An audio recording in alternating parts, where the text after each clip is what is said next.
shot of whiskey. Everybody's at the bar getting tipsy.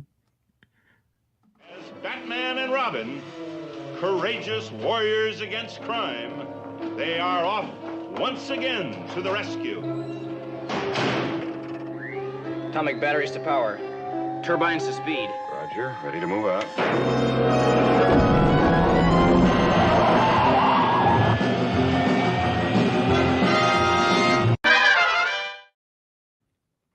It's so good to be back. I missed you guys so much. Let's go.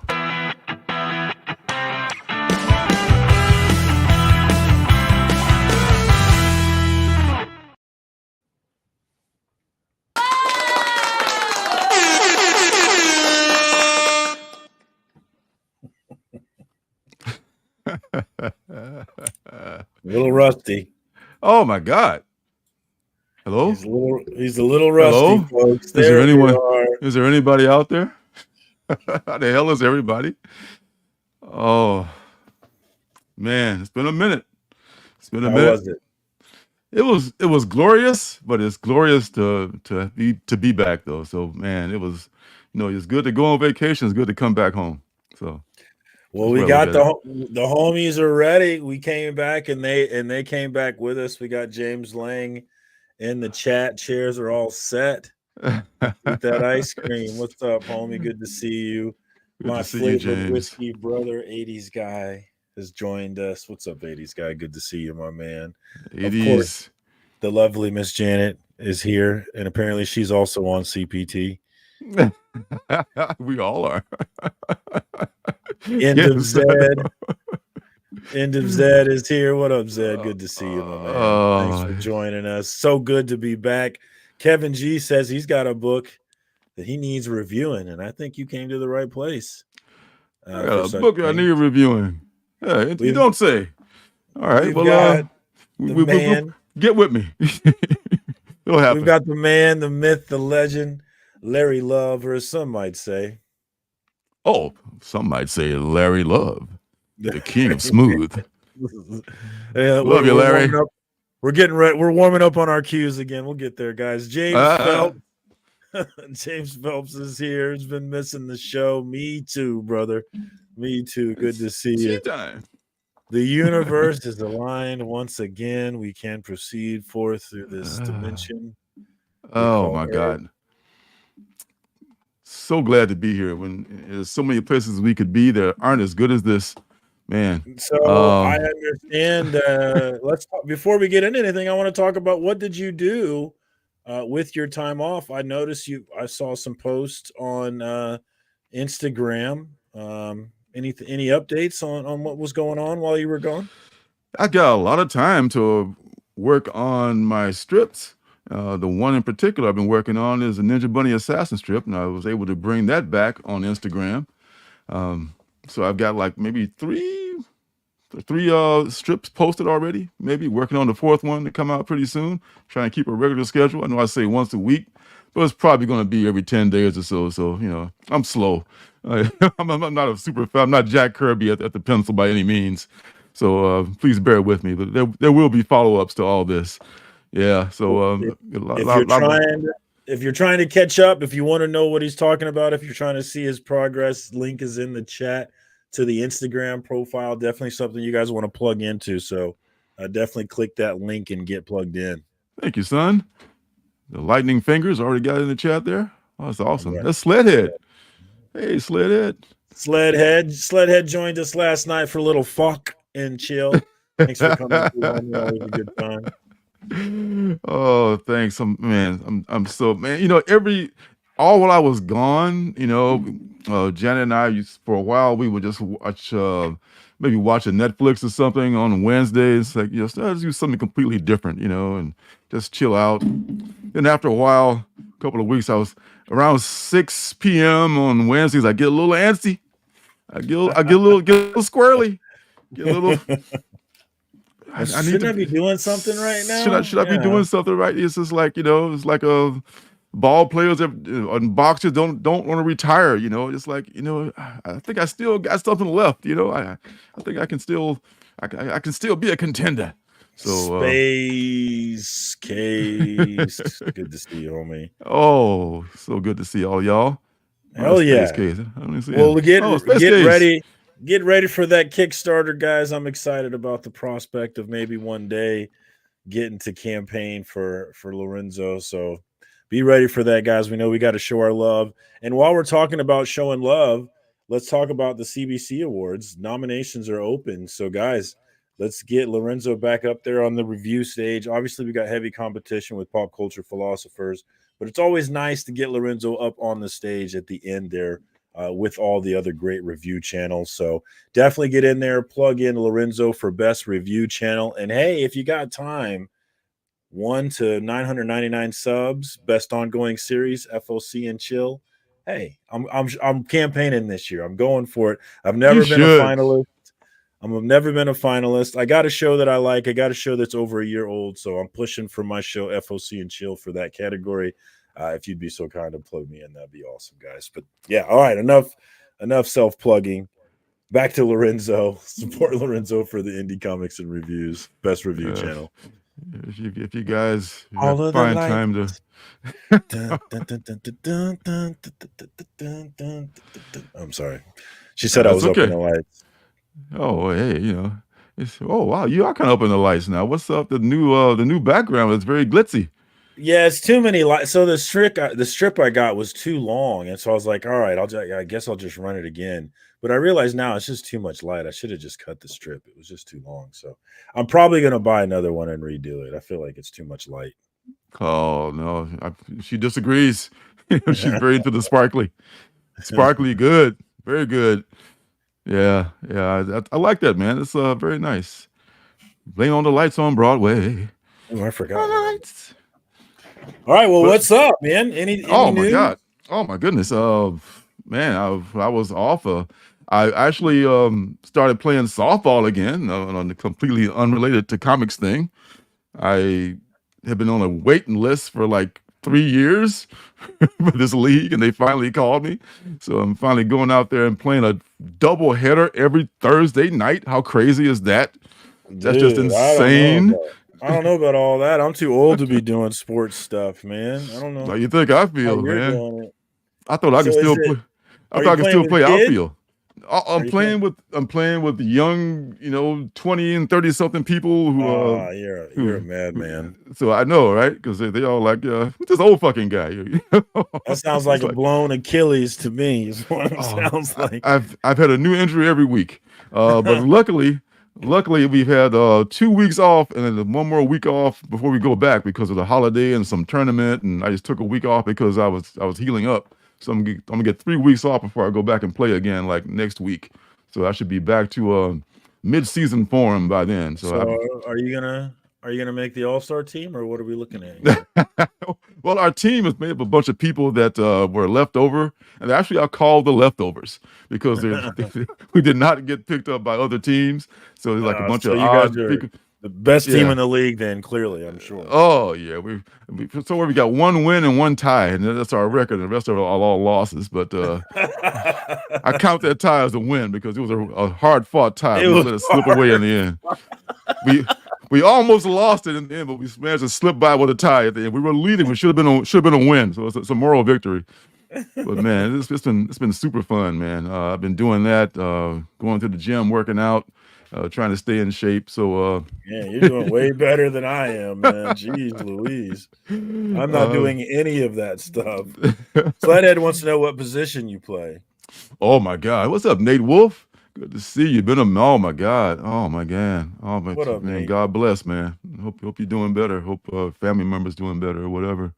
Oh, what position do I play? Well, I thought I could play outfield. I used to play left field, 9 years ago. Last time I played ball.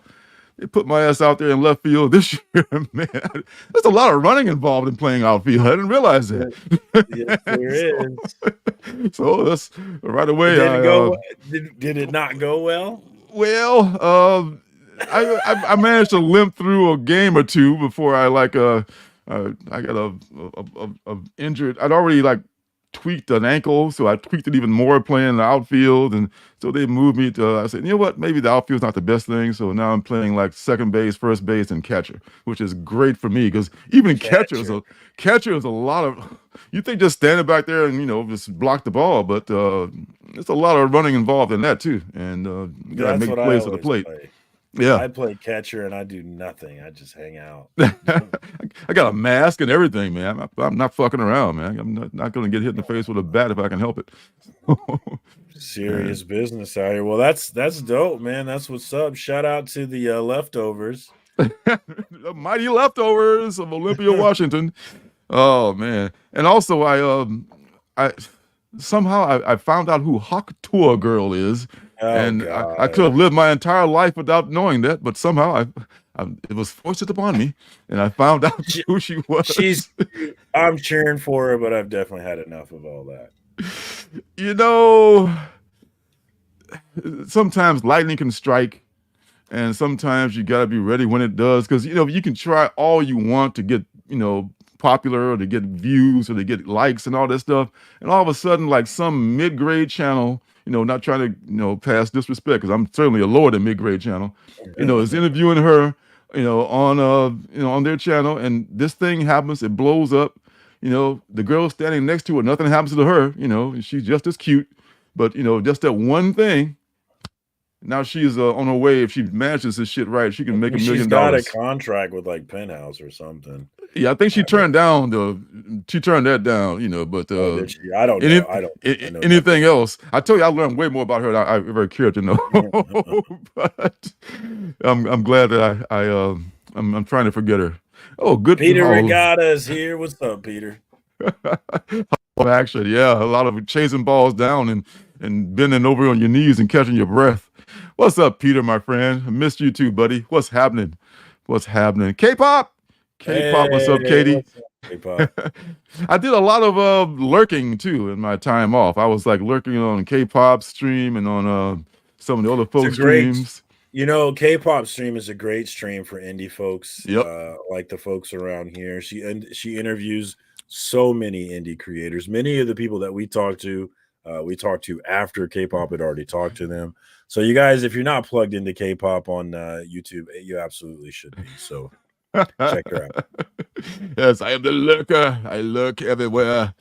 And I was oh my God, it was so funny. Like a couple of weeks ago, not that long ago. Anyway, I was on, because we're on the same time as them, but I was on, I guess, CJ and Naman's stream, and they were like, oh my God, they were just like crucifying CBCS over that incident that happened with that guy's X-Men 1. Oh, CBCS. Oh my God. Yeah. $10,000. Yeah, I was never worried about that. I knew they'd take care of it. They had no choice but to take care of that, whatever it was. And CJ loves a good controversy. What he's mad about now? He's mad about variants, I think, right now, and exclusives. But he wasn't mad about something. It just wouldn't be right. It just wouldn't be right, man. That was just so funny, like how they were just like all jumping on CBCS, ready to just with the torches, ready to go burn it down and everything. Dude. Well, it is weird. It is weird, but hasn't CGC made some mistakes too? I mean, yeah, but losing a $10,000 book is wild. And I heard last night, they told me that the way the book turned, the way the book turned up is someone just anonymously sent it back, is what they're saying. Which I don't believe that for a single second. That doesn't make any sense at all. So. Oh, look what we found. X-Men #1 already created. Yeah. That doesn't make any sense whatsoever. So that was a little weird. Maybe there's more to that story than we even got to. One of my friends, Bleecker Street Comics, was kind of upset with the big channels because I know Swaggle Haas Comics did that video about the $1 million in cards that got stolen from the Dallas Expo.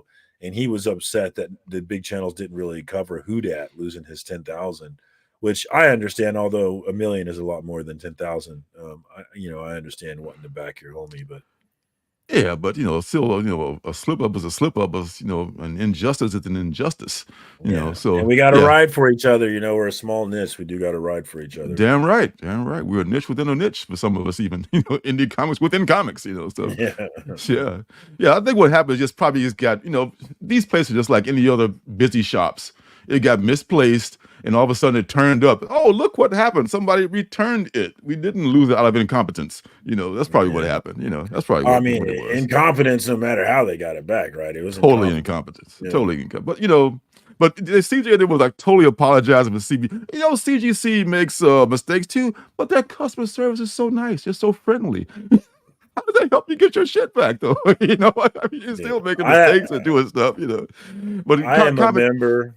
Oh, sorry. Go ahead. Oh, you say, but the only person that was jumping in, I didn't have to jump in myself, was my guy from up here, Chris from Bronze Age Nerd. He's like, you guys realize that CGC does similar things too, right? They were ready to slay him because he was jumping in defending CBCS, but good for him for standing up to them.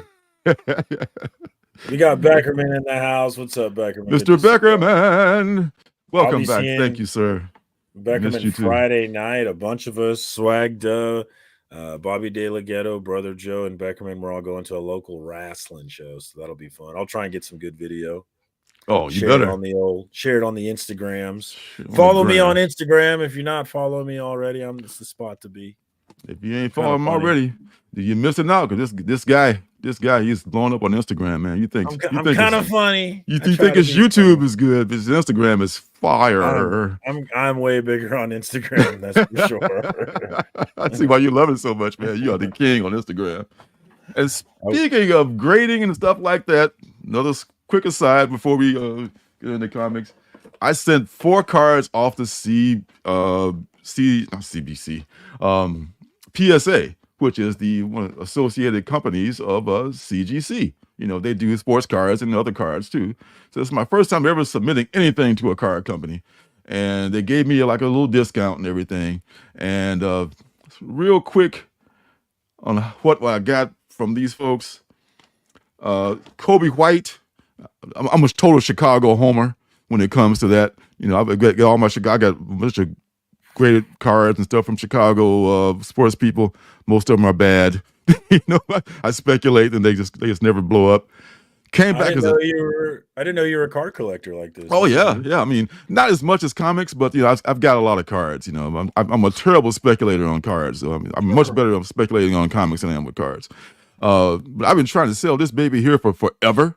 Kobe White is kind of an ascended player with the Bulls, one of the few good players they've got.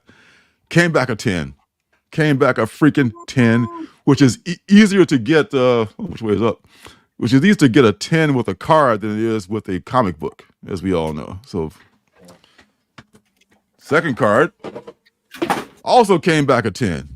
A Kobe White. I forget what they call this, like I don't know, bubble gum something variant or something like that. Came back a 10. Third card. I can dig it out here. Nothing on my sleeve. Nico Horner, Chicago Cubs, second baseman. Guess what it came back as? I think you see a theme was developing here. You're killing it, man! Wow. And I thought about what you said about the first one is free and all that. I didn't get you. Okay, and the last one, Kyle Schwarber. Kyle Schwarber, former Cub. This is his Cub rookie card. Now he's home run tonight. I love that guy. He's hitting dingers for the Phillies now. They're doing okay. That's my team to win it all in the National League is the Phillies. He hit one tonight, like literally hit one. Oh, yeah, this guy was. I mean, the Cubs are dying for power right now, but oh no, you can't use him. No, sir, he's free to go. The Phillies just gobbled him up. Like 10. So I got like 4, 10 cards on my first try. You might say that I'm hooked now. So now I've got to submit some more stuff now.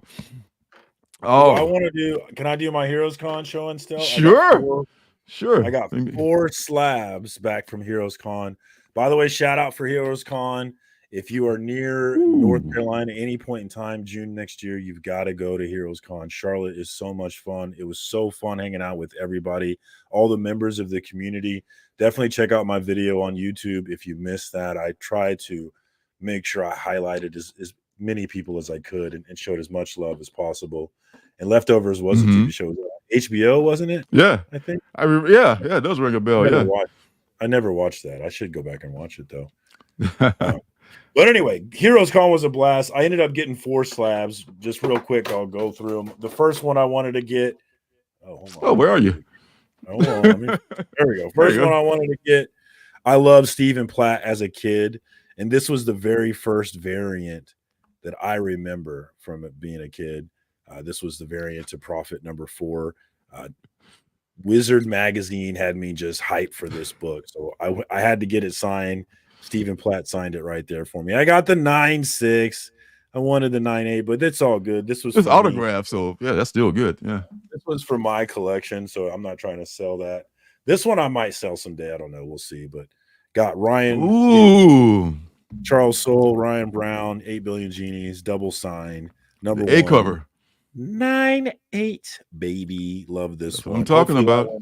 Hopefully that one blows up for me. A little spec value for that. Sticking with the 8 billion. And by the way, Ryan Brown and Charles Soule were great.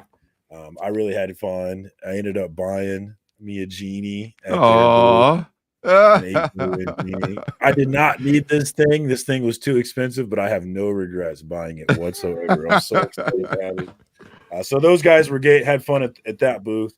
And so I had them sign the B cover as well. You met Jenny too, didn't you? And Jenny was there. You met Jenny. So I had Jenny sign nice. this one. So this one is triple signed, 9.8. This is the B cover, number 1. And it's gorgeous. And this one is not for sale. This one is mine. Absolutely. Mine. It's going nowhere. Absolutely. Love that thing. And then last but not least, you know I'm a sucker for Jenny. What number is that? 15. This is limited to 500 copies, this variant. I've never seen that one. I love this face. You know, I love Jenny's style. I'm a sucker for it. So had to get this one signed by her, and boom, another 9.8. So I killed it. You know, that 9, the Prophet would have been nice to have a 9.8, but you know, I killed it. And I will definitely be back next year. So if you ever want to get drunk with me, hang out with me, Charlotte or Planet Comic Con in Kansas City is another place, but meet me at either one of those. I plan to be there every year without fail for sure. One of these years I'm gonna come out your way. The Emerald City Con, is it right? Man, Emerald City is in the wintertime, but yeah, I mean, if you come out this way, I'll go. And for sure. I'll make it. Man, we can just like rent a suite in Seattle somewhere and just make it a weekend or something, you know, just stay there. Thank you, Becker. Wow, Beckerman is being nice to me. It's weird. I don't know how to take it. I like it, but it's like throwing me off. I feel like there's a big trap coming. Oh, well, he's just luring you in. Yeah, it's a setup. It's a trap. It's an overhead experience. There it is. That's what I know. Boom. There it is. That's what I know. Yep. And the last sports thing, man, I'm looking forward to. I just found out while I was off, the Bears are going to be on Hard Knocks. Yeah. Are they going to be any good? Is the question. To Bears fans, they know that's a big deal because the McCaskey family does not open themselves up to like, scrutiny. They're very close to the vest. They're very private. So I don't care if it's bad even. I just want to see what goes on behind the scenes. I know Hard Knocks is going to, not pull any punches. Looking so forward to that. The Giants are on now, but the Bears are coming up in a month. Can't wait for that. I mean, baseball to me is almost over except for the Mariners. I'm still pulling for the Mariners to pull it off. But, man, the Bears on Hard Knocks is just like, to me, Christmas in September. So looking forward to that. All right, so comic books, you say. I'm excited to see how it goes for the Bears this year. You got the big bad Packers, who are probably the best team in that division. I cannot wait for it to come back. And for anybody who plays college football on video games, College Football 25 EA Sports is coming back this month, and we are so excited to come back. I have a college football league right now. We have 36 people in it right now. Some people are going to have to get cut. But Wow. if you're interested in joining this college football dynasty, hit me up. I'm so excited. It's going to be litty. What's up, Travis? Comics with Bueller in the hizzy. Good to see you. Hey, what's up, man? Always Good to good to see see the you, homie. Mr. T. What's happening? Man, good to see this guy. He's looking so. I got to see him at the Olympia at the Washington State SummerCon. That was probably the highlight of my whole time off. Him and John Stout were there, and we hung out for Batty a Boom Batty, day. my homie. Batty Boom Batty, Batty Boom Batty. That's my main man too. And we hung out. We shopped for comics. Bueller hosted some panels. One of them with who was that? Jim Starlin. That was the one that I was able to catch. That was fantastic. He was there for that day, and man, it was fun times. Good times were had by all. So man, it was all glorious, man. It's all good. I mean, I just can't believe I'm living this wonderful life with these wonderful people and doing these wonderful things, and it's all about comics and yeah, Shooter and Jurgens. Yes, right. That's right, Dan Jurgens. Man, good stuff, man. Good stuff. So Right. what else we got here? I guess that's all we got for now. So I guess I'll just go through I dropped a grip on comics today, man. I mean, this is kind of a slow week, wasn't it? Did you get a lot today? Light week for me, yeah. Yeah, I thought it was a light week, but I think I missed a couple books the last couple of weeks because I didn't come out one week because I had a bad knee from softball. Look at that! I got like 3 times that.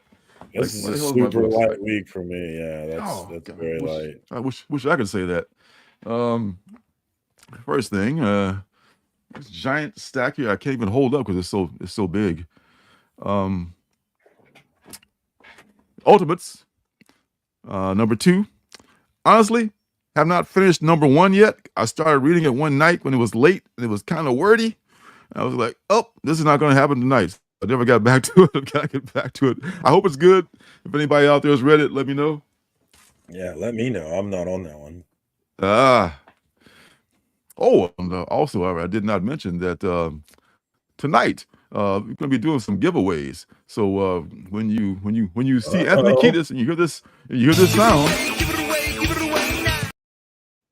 it's going to be a giveaway coming. So next time you hear it, it's going to be a giveaway coming. All right. Let's so let's ride. Second printing of Doom, the A cover. I've been looking for that 1 in 25. Man, that's like the Great White Whale. It's they usually have 1 or 2 at Gabby's. I guess she'd already sold hers, so hopefully she got a good price for them because they're already going for like, even like in not fair, but like fine condition, they'd be going for like $50. Yeah, second printing. I didn't understand it, but apparently it's about MF Doom. There's an MF Doom reference. That is a good part of it. It's just like I was talking on Chaos on Comics' Instagram last night. Was it Threads or Instagram? I forget, which is kind of like integrated now. I get them mixed up, yeah.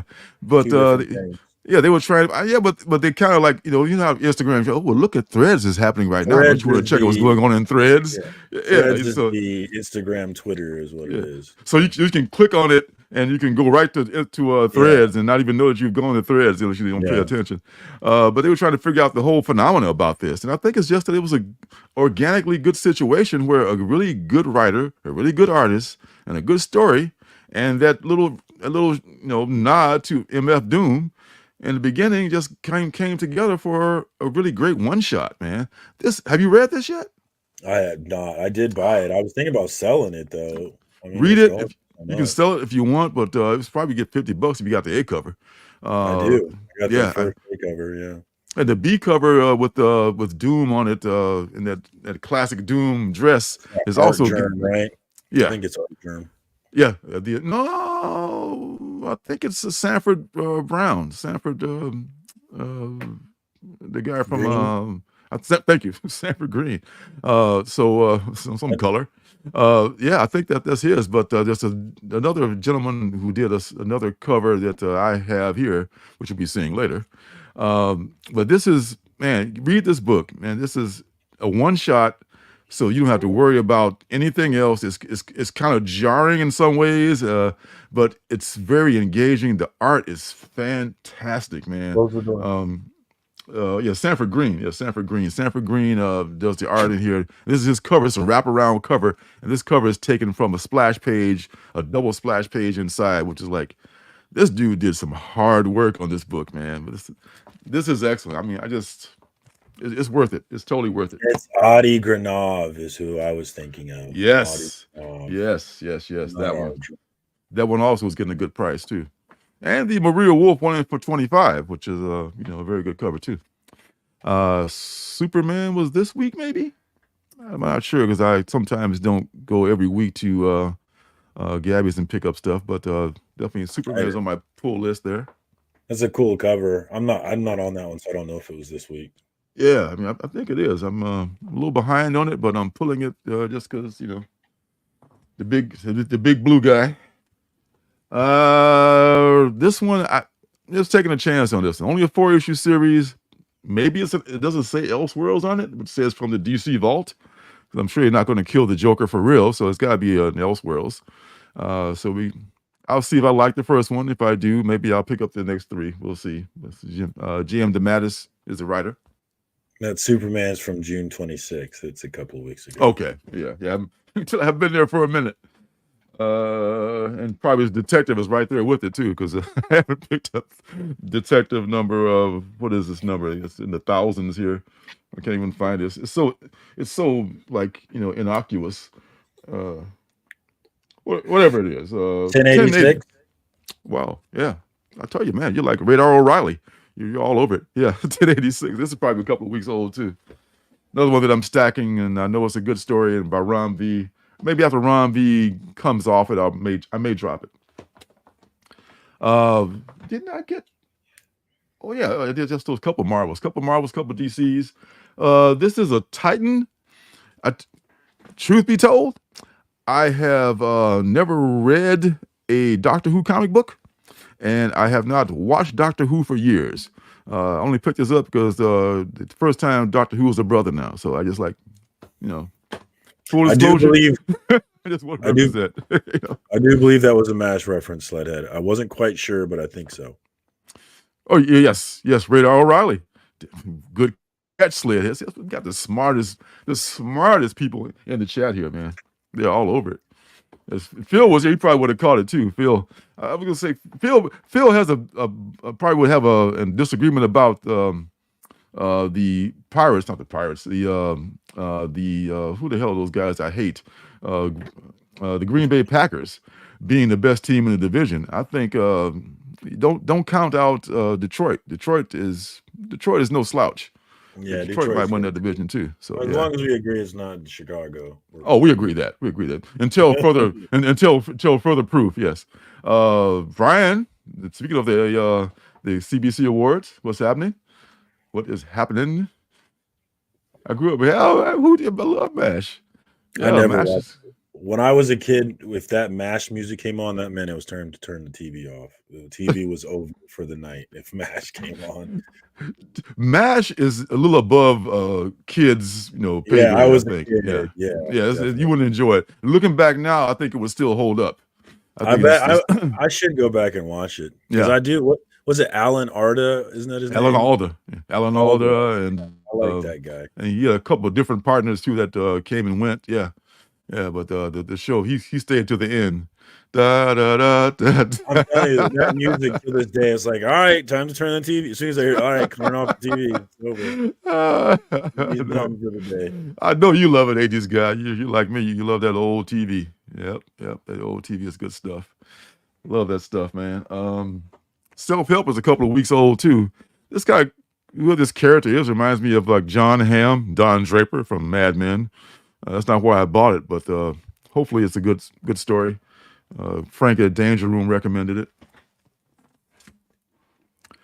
Transformers, man, I'm a little behind. I caught up on all the Energon universe. I tried to catch up on stuff while I was off. I caught up on everything in the Energon universe except Transformers and Void Rivals. So that would be Duke, Cobra Commander, Scarlet, and Destro. So I'm all caught up on all that stuff. Just gotta check these out, and only got a couple that I'm behind on the Transformers and Void Rivals, so it's not that far. Have you seen the Transformers 1 trailer, the new movie? No, not seen It's a you lot of should trips lately. it's an interesting reboot of the series. Megatron and what's his face are kids. What's the other guy's name? The bad guy? Optimus Prime. No, Megatron's the bad guy. Optimus is the Okay, good guy. Megatron and Optimus Prime are kids and they're friends actually. And so it's Transformers 1, but it's kind of like year 1. It's it's before they learn their transformation skills. So it's a very different start to the series. I don't know how I feel about it, but I'm interested. It's a holy Magneto and Professor X Batman kind of a thing. Okay, like going back to the roots of how they all started off as friends and then went their separate ways. Okay, that'll work. Is that how it was in the beginning in the cartoons? They were friends first. Man, I didn't watch the I don't think cartoons. I think that's a new story. I'm just saying, but this is a similar thing to Magneto and Professor X, the way they were Gotcha. they were friends. I don't know they were kids for friends, but depending on which movie you watch, they were at least friends back when they were young men. Yeah, Energon is all good, man. It is all good. Three's Company. Oh, now you got me going. Come and knock on our door. That's a great theme song, classic. Oh my God, yes. Rip to John Ritter. Yeah. Is it Goldie gone? Is Goldie gone too? No, maybe not. Suzanne Summers? Yeah, I think Suzanne Summers. Did she pass away? Suzanne Summers. Yeah. Suzanne Summers, Joyce DeWitt, and John you said his name. That guy. Dang. October of last year. Yeah, she was so pretty. Yeah, man. Sky Point. Ice Cream Man, one of the best anthology books out there, for sure. I mean, far and away to me. Still going strong. This is like the second part to a very seldom are they connected, but this one is connected to the last issue. So usually you can just pick up an Ice Cream Man and read it just, without having read any other previous Ice Cream Man. That's true for all of them, right? You can jump in wherever you want. Yeah. A little behind on Geiger. All the the Ghost Machine Universe books I've had to kind of sacrifice because I had to catch up on other stuff, so many things to catch up on, man. But I'm not worried about this being good because the whole Ghost Machine Universe is awesome. I love it. One of my favorite things for sure. Free Agents, number one. I just like this cover and the name that they're free agents, and I thought that this might be a thing, so I just took a chance on this, and it's been out for a couple of weeks, but I just bought it. So, kept passing up and finally picked it up. The Domain. Last week, the Public Domain resumed. Remember that series we love by Chip Zdarsky? Love it. I didn't see that cover. I know. But this is actually a different story. This is The Domain. I guess this may be because the public domain is about the people who create the domain. The domain is a character, and I think this is actually the character's story in this book here. So wow, I missed this. Yeah, so it's still in shops though. Yeah, you definitely. Yeah, you gotta get this because if you're reading the public domain. This is why we need this show. I wouldn't have missed this book if we had this show. Well, this is your fault, Lorenzo.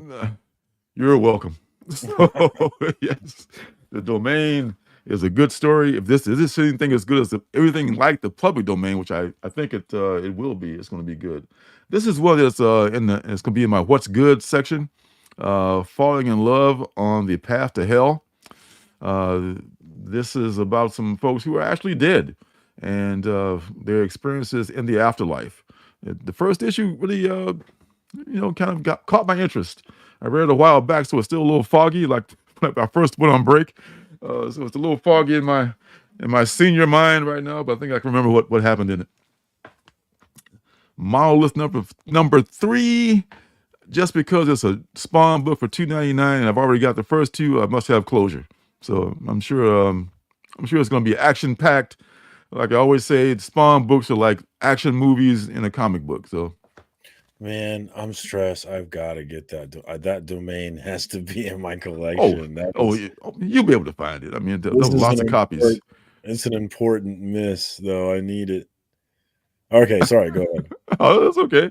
Oh my God, yeah, yeah, yeah. So that's why I could use a sponsor. Somebody to sponsor me, that'd be awesome. I'm out here. I'm available. Moon Man #3. It's a little slow coming out, but that's okay. I'm a little slow reading it, but I got it for Kid Cudi. I'm hoping that this works out for him. Yeah, I dropped out after the Did you first drop one. it? Yeah, You like the first Sledhead. one? I agree, Sledhead, that because you really have to be proactive if you want to be up on game in this market, in this niche. You've really got to be proactive about it. You've got to read the previews. You've got to understand what's coming. You really got to have your ear to the ground because books pop off and you're like, where did this come from? Like Grommets, that skate Yes. book for Rick Remender. That book just blew up out of nowhere. It's like you would think it was options, but it wasn't. Yeah. I don't know what Um, happened. we'll I'm be glad I talking got it. more. We'll be I'm talking glad more I about got it. grommets later too. Oh, you picked grommets up too? I did, yes. I had plans to talk about grommets myself, so it sounds like we got the same Oh thing. yeah. So you didn't get that 1 for 10 of the number one or number two, did you? Got 2 of them, brother. No, you didn't. Oh, you son of a jackal. Got 2 of them, brother. I got 2 in the arcade cover too. Oh my I God. got people in my DMs trying to trade for them because the book is going for like 150 bucks right now, which I saw somebody selling for that much. I may have to let mine go if it's going for that much. that's how I was. Because look, I got the 1 in 10 and the 1 in 20. I got them together for 15 bucks. Because Where? they were from my shop. They were just sitting there Oh, on the Friday after they released. They were still sitting there. So I was like, these are still sitting there. What kind of deal can you do for me? He's like 15 for both. I was like, sold. I would have gave you 20, dude. I would have been happy to give you 20. he probably doesn't even know, but man, if he knew, he'd probably be kicking himself. Yeah. So yeah, I got 2 copies of both because I got my other set from T-Fall. And I'm gonna have to, it's going for too much money. I'm gonna have to let him go because I guarantee you You have guys to. this book is gonna be available for way less. Yeah, I almost have to. As much as I love the book, I may have to let that 1 for 15 go. 1 for 10, whatever it is, 15 go. Found this old Philadelphia sitting on the shelf, only number 32, but I don't have this one, so I picked this one up just because I always pick up Philadelphia whenever I see them, wherever they are, because it's awesome. I need to get back to those trades and catch up. The setup is so interesting with Ben Franklin and all that. So yeah, I definitely need to jump back in. It's very cool. From the world of minor threats, yet another book called Barfly. Frank says this one is good too, but I gotta tell you, I'm gonna have to cut loose the whole world of minor threats because they just keep coming out way too often for me. I just can't keep up. This might be very good, but I just I gotta make some cuts, and I'm gonna be cutting a whole lot of stuff, especially mainstream stuff. But I might keep this because it's indie, but I have to reassess. But going through today's bill, I was like, yeah, there gotta be some serious cuts because it ain't happening. Profane, going to be in a review very soon. This is about a detective and his reality. I love these covers too, these colorful like puzzle piece covers. And it's written by Peter Milligan. And he's had a lot of good stuff since he's come back on the scene. Semi-last, Crocodile Black #3. I didn't have a chance to review this yet, but man, this is turned into a good story. I mean, the first one was okay. The second one got really weird and dark. Can't see what happens in this third one here. Can't wait to see what happens in this third one here because it's kind of a trippy book, and it's more to come on that. It's a very good thing. And this just came out of the blue. The last thing is this. What's the first place from here? This is like the record on this side, and the comic book is on this side. It's a very plain cover. #2, but this is I think it's the first print of what's the first place from here with the record, which is pretty. It may have gone down in price now, but it was hard to find. So I think there's I paid cover price for it, like $15. But these things. I was gonna say that book has no buzz whatsoever, but it's really good.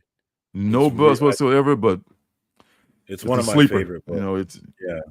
I'm talking about that's the best time to get it now why nobody's talking about it. So I think I if you highly can find recommend that book. I oh love yeah, it. yeah, if you can get a trade and just see if you like it, and then if you do, you can just you can probably find floppies of it everywhere. At Highly least on optionable. Highly optionable. I see. I yes. think. Yeah. I know what you mean, man. This issue here, number 2, might either cement how I feel about it. I still feel good about it, but it was kind of a weird change at the end. At the end, look at that, look at that, look at that. I never even saw those, man. And I had a chance to buy another one of the 1 in 10s at the shop, one of those at the shop, and I left it there because I already bought one on my comic shop. I Everybody regret loves that now. the 7-Eleven. It says 7 Heaven, but it looks like Yeah, 7-Eleven. I yeah, think that's why people are buying it. yes, Actually, I yes. think they love that 7 Heaven on the front. That's the best one. The number 2 also had a 1 for 10 that's going pretty much too, but I feel like that one's not as good. That one Beckerman probably, just got that for cover price on Tuesday. It was yeah. at my LCS for cover price. He See, you got to it guys, man, before I saw it. Damn it! you guys be stumbling on stuff, man. You guys got those LCSs that carry lots of different books. My LCS, when there's a 1 in 10 for like an off-brand book like that, he'll often just make it regular price. He'll just put it out there with the rest of them. Yeah. Oh man, you be all over that. I'm sure. I'm sure you're all over that. All right, man. So let's do this. What's good, man? Since I know you got a couple. What do you got for what's good? You got 1 or 2 or? I had 2. I think one of them is probably the same as yours, Oh, and well, that is grommets. that's okay, man. I mean, We can, let's if it is, we can both talk about grommets. all right. The thing Well, that hold I on, love.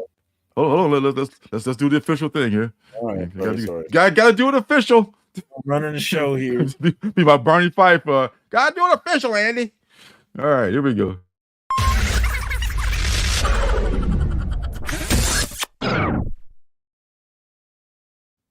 So I'm hype about this book. Now I picked this up because I'm a huge Rick Remender fan, so that was why it was on my list.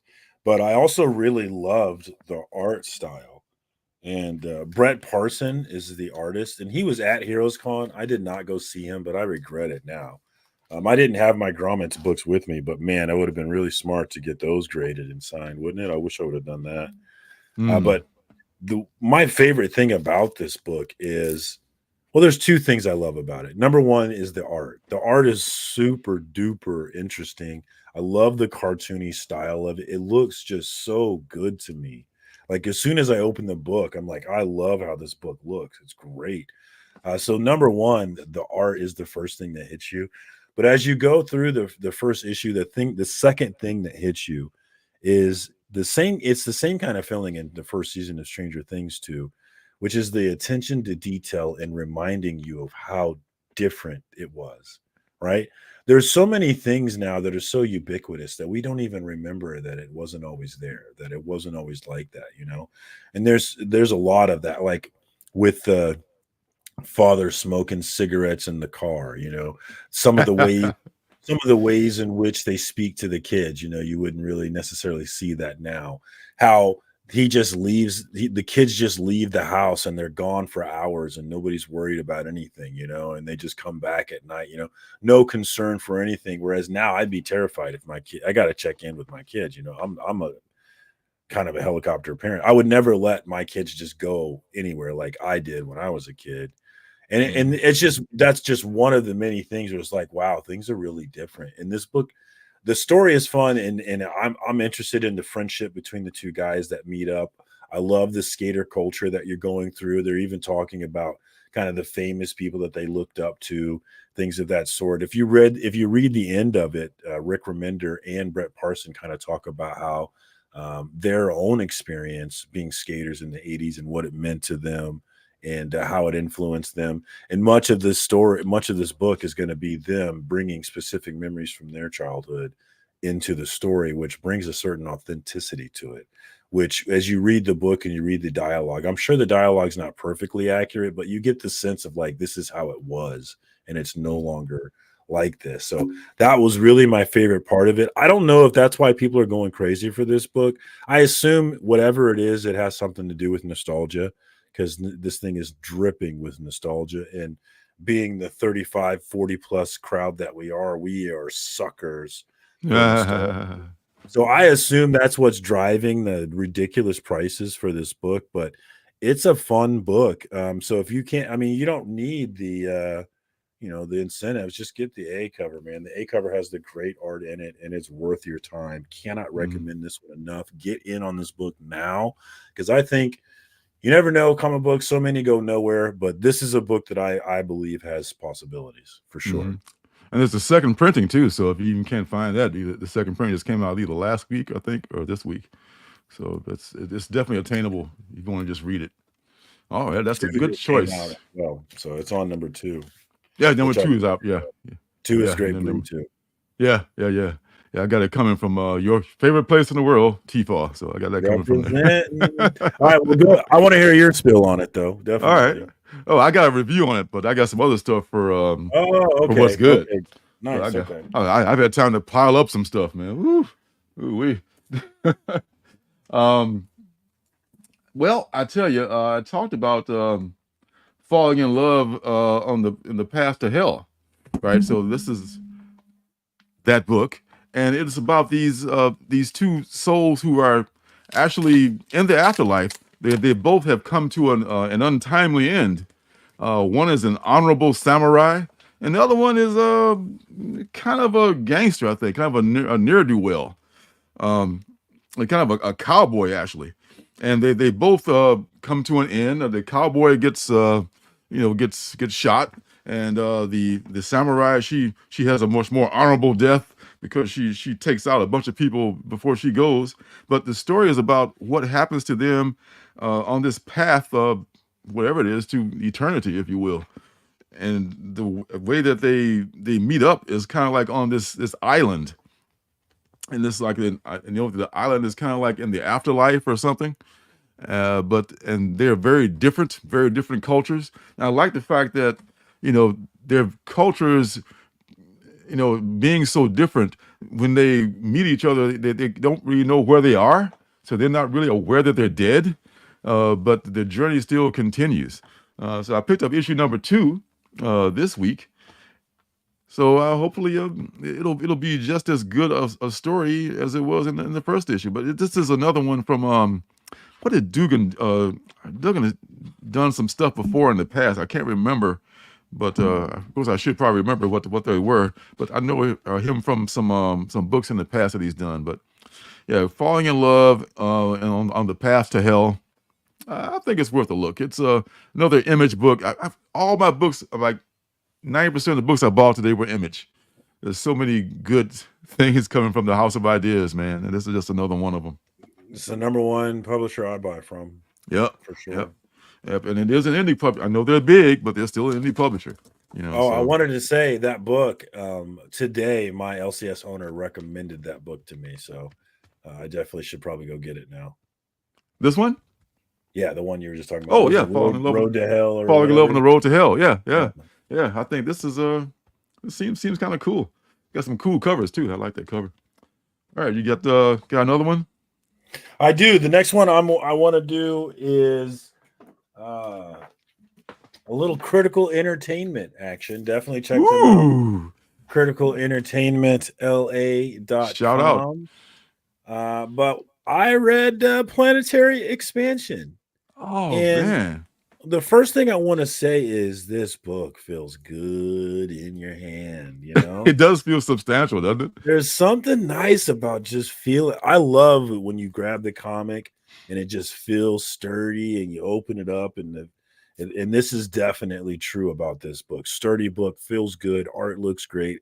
The color pops on the page.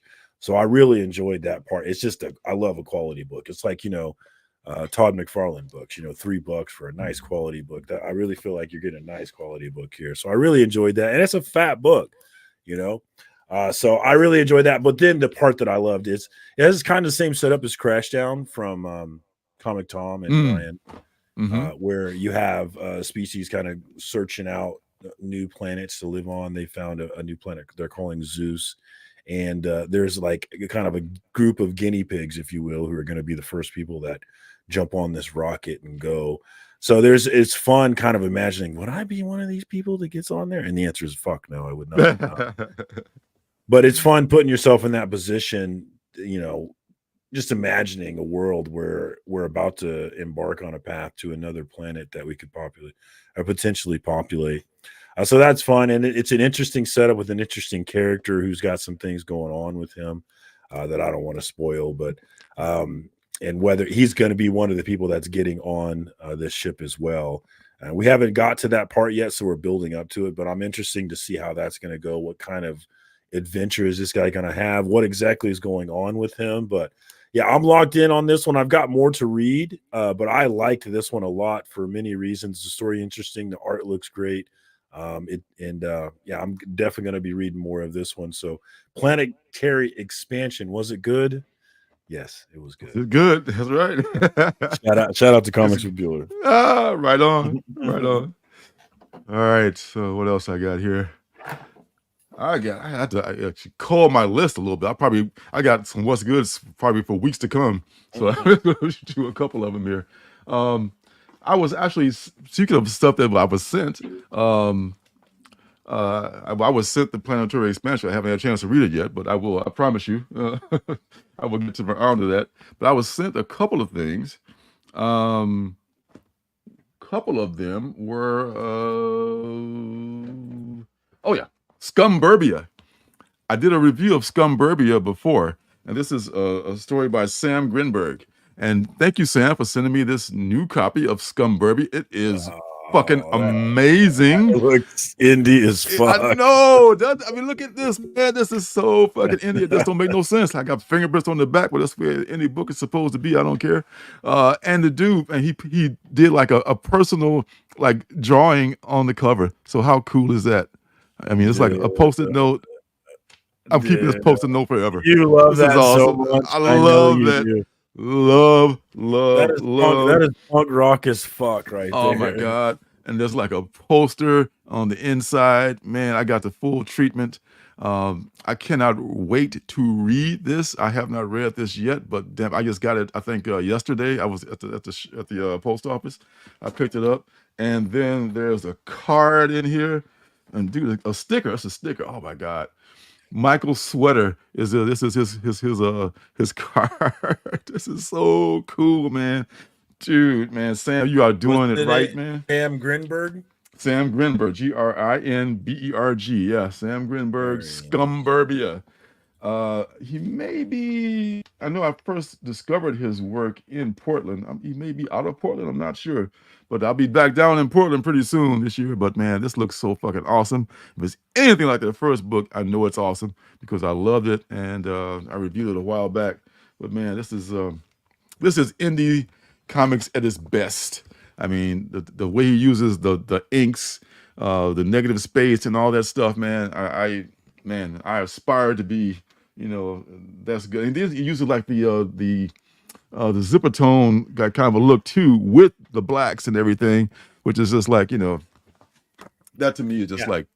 And don't get more indie comics than that right there. It's not. It just don't.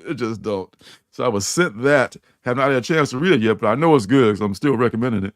And I was also sent this from Greg and Fake from American Nature Comics, who are the authors of Santos Sisters. They sent me a copy of Santos Sisters #6. I'm already pulling Santos Sisters too, so I already had a copy of Santos Sisters #6, but they also sent me a copy of American Nature Presents, which is this new book they have, which is kind of like a fan book. It's that's probably not the right term I'm using for it, but it has like articles and things in it. Maybe it's a fan. It's probably not the right term, but it's a black and white, and it collects different artists' work in it. There's a Santos sister story in here, along with a Tedward story by this other creator, Rich Tommaso. Carol, the costume designer. Who is the other? Who's the guy that does Tedward? I should have remembered this. Tedward. Ted, I know what a great name. It's one of those names I wish I had thought of it. Like damn, that would have been a great name. Actually, is this Sam? No, but it's just got a lot of stuff in here. It's an indie comic, artist kind of a dream here. So yeah, this is a new thing they've got coming out. I don't know if it's going to be every month or not, but it'll be from time to time. But Santos Sisters is I think either monthly or bi-monthly, and which is a segue actually into what I was just talking about earlier. This is the first of our guess what? As I already have a Santos Sisters number 6. This is going to be the first giveaway, the first of 3. There will be 3 giveaways in this broadcast, so stick around till the end if you want to see what else is coming. Santos Sisters number 6 can be sent your way if you're interested, because man, if you love, this is like an adult. I'm not trying to categorize it, but the closest thing I can put it in a category is it's an adult version of Archie, with the Archie-like art, with not Archie characters, of course. These are own original characters, but inspired by maybe the art from Archie. But man, this is really great stuff, and it's not for kids. It looks like it might be for kids. It says for the mature audiences on here, mature readers, but it's funny as shit. It's got lines like have fun banging my sister in it. So it's not for kids, but it is actually a funny ass book, and I will send it to you at the address that you would like me to send it to. If you just put in the hashtag Santos, SANTOS, and we'll do that giveaway real quick, and we can go on with the review. Go with the reviews. Yes. Hashtag Santos, get them in. Yes, get that in there, and we can. I'll give it a couple of minutes to marinate before I do the spin. So throw in the Santos in the. There we go. Now they're coming. There we go. All right. And got at least 2 contestants so far. That's right. And the fewer there are, the better your odds of getting this book. So no matter how many people go for it, I'm still doing the spin. All Looking right. real good for Tate Nato's guy right now. Yes. So, and while we're waiting for that to accrue, I forgot to mention this. I've been doing a little bit of eBay shopping. I do from time to time, not that much, but be careful. You do got to be careful. But I've been very lucky lately, though. I've been able to get some really good deals on eBay, and this is another one. This is a key that I picked up. First Mr. Sinister, which I'm not an X-Men fan at all, but after watching the X-Men 90. What was it? X-Men 97? Yeah, X-Men 97 series. And the Mr. Sinister portrayal. This is kind of a cool character. Very kind of flamboyant, with the sharp teeth and everything. So, but this was like, I think it went off like maybe in the middle of the day and in the middle of the week. I got this for like $25. And it's like, I swear it's got to be at least a 9.4. It's a strong 9.4. I mean, it just is like, it's intact, it's complete. It's I'm sure he probably want to get more for it because it's probably like maybe half the price he probably wanted for it. Yeah. You can pay way more than that for this book. So got a really good key on eBay. I mean, I'm kind of a streak. I'm wondering when it's going to end. Because I've gotten some bombs too. Yeah, man, that was a steal. And you just love when that happens, But that's going down. I got a 50-50 chance, yes. Well, Space Case, you got Tate, okay, James Lang. All right, it's going down a little bit. 80s guys in there too. So, I'll give it like another minute, let's say, because we don't want to drag it on too long. But this is going to be the first of 3 giveaways, and this, I'm going to see what the second book is. I should say what the second and the third books are, but I'll wait. Stick around. Make them wait. Make them earn it. There you go. All right. So, So the time off, man, I've been I've been able to pick up some deals and overcome injuries, and look forward to coming back and seeing you guys. And this has been fun so far. And the weather, oh my God! I mean, is it hot as hell in where you are in the Midwest? Yeah, it got hot this week, and will get progressively hotter going into the weekend. 95, I think, is our high. Yeah. I mean, we don't get that up here. I mean, the PNW is usually a very temperate weather. We get maybe it's hot here when it's like, it hits 80, and we were 97 yesterday. Today it's a little bit better. It's like maybe like 80 something in the 80s, but could be a lot worse. But what are you going to do? All right, that's enough. First giveaway is going in the books here. Let's do this share the screen thing here. Hit it. Still remember how to do it. It takes two to make a thing go right. That's exactly where I was. Still, we were on the same page. That's exactly what I was thinking of. That's exactly it, man. Whenever I hear hit it, that's what I think of, man. All right. I want to rock right now. I'm Rob Bass, and I came to get down. I want to rock right now. There you go. I'm a terrible typer, as you know. So I'm a. All right. Countdown. 5, 4. Can y'all see that, by the way? Oh, there it is. Oh, yeah. Okay. All right. Oh, yeah. Rule number 1. Make sure that the audience can also see what you see. All right. Okay. Click to start collecting comments. Oh, yeah. Oh, yeah. All right. Here we go. Now, we got 6. We got 6 in there. Now we got 6. Time is running out. Who wants to be number 7? All right. Can we get a lucky 7, folks? Or are we just going to go with the 6? I think, Janet, you should enter because it'd be funny. Just take it over and give it to her. There you go, sweetie. All right. We're just going to go with 6. All right. Lucky 6, let's call it. Here we go, y'all. It's going to be great odds, guys. Dun, dun, dun, dun, dun, dun, dun, dun, you don't win, you're going to really feel like a loser. Dun, dun, dun, dun. James Lang! All right. Welcome to the Santos Sister Party. That's right, James Lang. Hit me up, man. Send me where you want it to be shipped, and I will send it to you. Alternative City Comics is the easiest way. He'll take a while to get back to you, but he'll eventually see it. Oh, I will. Alternative City Comics on Instagram. Send me your address there, and I will send it to you.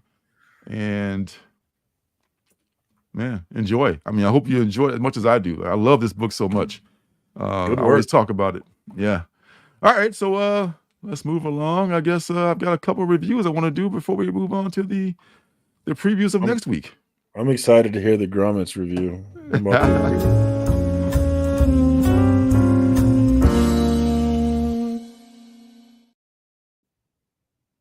Grommets.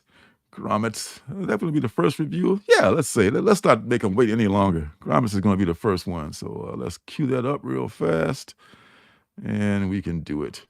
All right, here we go. Grommet.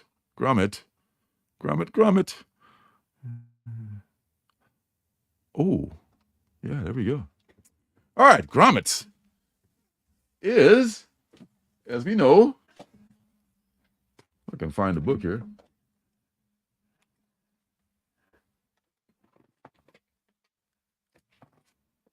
Decided to not do the music this time.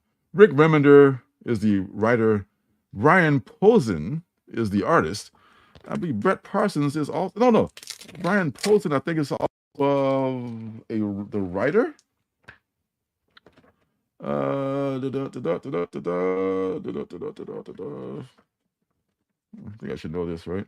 Yeah, him and Rick Remender are writing it together. Right. Okay. So Mr. Parsons is the writer here. Brett Parson is the artist, I should say. And Brett Parson does that awesome art that we were talking about.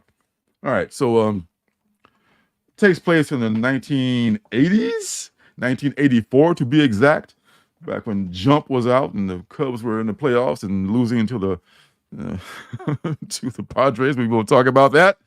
And this kid, man, this kid moves to Sacramento, and he's heavily into the skating culture. Now, even though I was never into the skating culture, this book still resonated with me very much.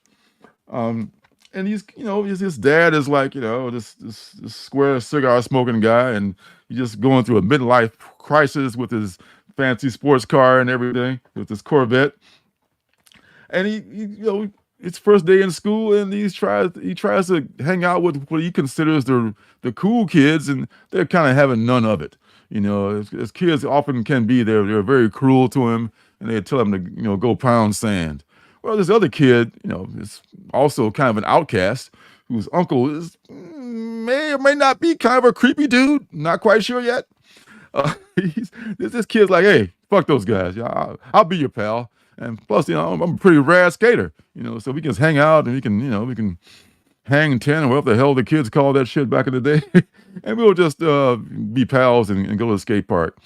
But when we get to the skate park, it turns out dude is not really what he's as good as he says he is, but he may be a very good friend, notwithstanding. And the thing you mentioned too, man, what I love about this book, the art. I don't know if you're familiar with Jack Davis, who did a lot of art for Mad Magazine back in the day. He's got a style very similar. Posing has a style very similar to Jack Davis. It's cartoony, but man, since he does all the coloring and everything, also the coloring is so good. That's the thing, because that's a skill, man. I mean, a good colorist can make you or break you. I mean, if I could find a good colorist, man, that'd probably make my art look like 10 times as good.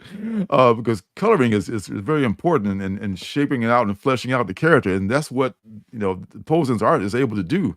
And along with the whole nostalgia thing and this story that Rick and his guy Posen talks about, Parson. I'm sorry, Parson is the artist.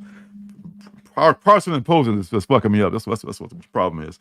Rick Remender and Brian Posen are the writers, and they both reach back and dig upon their memories of skating. And like I said, I kind of missed that whole thing, being a latchkey kid and all that shit. So I missed that, but I can still relate, because who of us have not been, some people maybe not, but not been among the outsiders and the outcasts. And I think that's what skating just brings to the table. There is this whole culture of I'm not good at sports, I'm not good at this, but at least I can skate. And these guys, the one kid that just moved there, he's probably a better skater than his pal. But I think this is going to be a good story as it develops, and we'll see whether or not this guy's dad is kind of a weirdo or not. But I hope not, because he made some pretty strange statements. I mean, did you catch that in the story or no? His dad being a weird, I'm not are they joking because there's something behind that, or I think clearly they're joking because there's something behind that. But I hope so. Yeah, it'd be interesting to see where that goes. Yeah. So definitely pick up Grommets, man. This is the first print, the A cover from the issue number 1. They got a second printing that just came out. You can find that. You can probably find this in the store too. The A covers. I don't know if they've gone up as much as the incentives, but they can still be found, I think. Possibly. Let's say it can. All right. Next review is going to be. This is one that. Man, I'm going to go ahead and even play the official trailer for Mugshots, because it's so freaking awesome.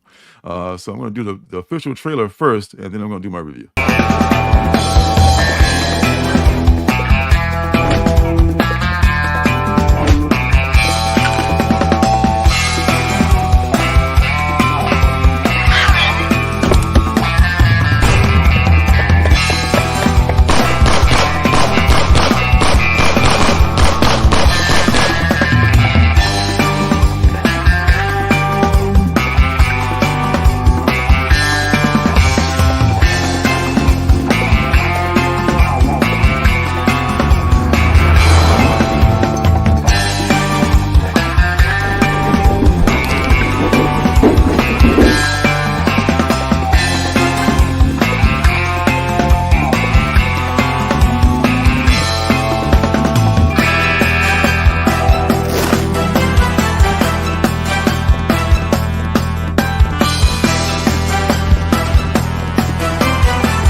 How dope is that shit? I mean, that's it. I'm done. I mean, thank you and good night. I can't top that. Great that's show, a buddy. that is a dope trailer right there. I love that. So mugshots number one. I read this like the first week after I took my hiatus. And shout out Sleepy. Good to see you, my friend Damien. I see you checking in. I know you mentioned Jack Davis. Hey, what Yeah, up, Dave? yep. Yeah, Jack Davis. That's a really good artist for Mad Magazine, which is a book that had a lot of good artists working for it, and not just a satire magazine. So this story, Mugshots, takes place in Great Britain, and this guy John is kind of a ne'er do well.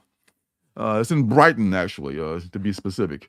And John is kind of a dude that's always, doing questionable things.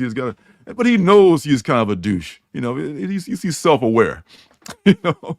But when this thing happens with his sister's daughter, his niece to be specific, I guess, and his not so friendly brother-in-law is kidnapped by this gangster that John kind of has a history with. The sister calls him up and like, "Hey, John, you gotta help me with this. Our girl is missing, and she was dating the daughter. She was dating the son of this gangster that she doesn't know that he has a history with him, but that's this big gangster in the area." And John's like, "Fuck, I got to come back to this family, but how can I do this?" But since he loves his family, he comes back and he does it anyway. He comes back and investigates the whole thing. What happens after that, man? He really kind of falls back into his old ways, and I'm not sure what's going to happen with John because this gangster guy, he's not messing around. So in the way that I should say, the thing that I love most about this book, kind of like grommets in a way, is the art. And this is like using one color in the panels with black and white. And it just does such a great effect that it just adds a different kind of a feel to this book. It's a very kind of not Art Deco, but a kind of an art school kind of a look to it. It's not demeaning it or anything. It's just kind of an Art Deco. So I guess I'm looking for it. But it's just so many cool things that you can do with just one color. And I try that, when I'm doing my strips and stuff, it just doesn't work. I try to do one color. What am I doing wrong? But Thomas, I should say, Chris Matthews, who is actually the artist, does a great deal of and he's he's the colorist also, and the artist on this. So when you're a colorist and the artist, man, it's like, I mean, I guess if you have a colorist helping you out, it's one thing. But if you're the colorist and the artist, and you're really good at your coloring skills is really good, you kind of have an advantage. And that's what Mugshots has for me. It got kind of a smear on the corner right there. So it may be printed on kind of some of that cheap Marvel paper, but this is the indie book. If anybody should be using cheap paper, it should be indies. Why is Marvel taking shots? Because they deserve it. Because Marvel should be printing stuff on cardstock, high grade paper all the time. Much money as they make, man. Come on, man. You know better than that.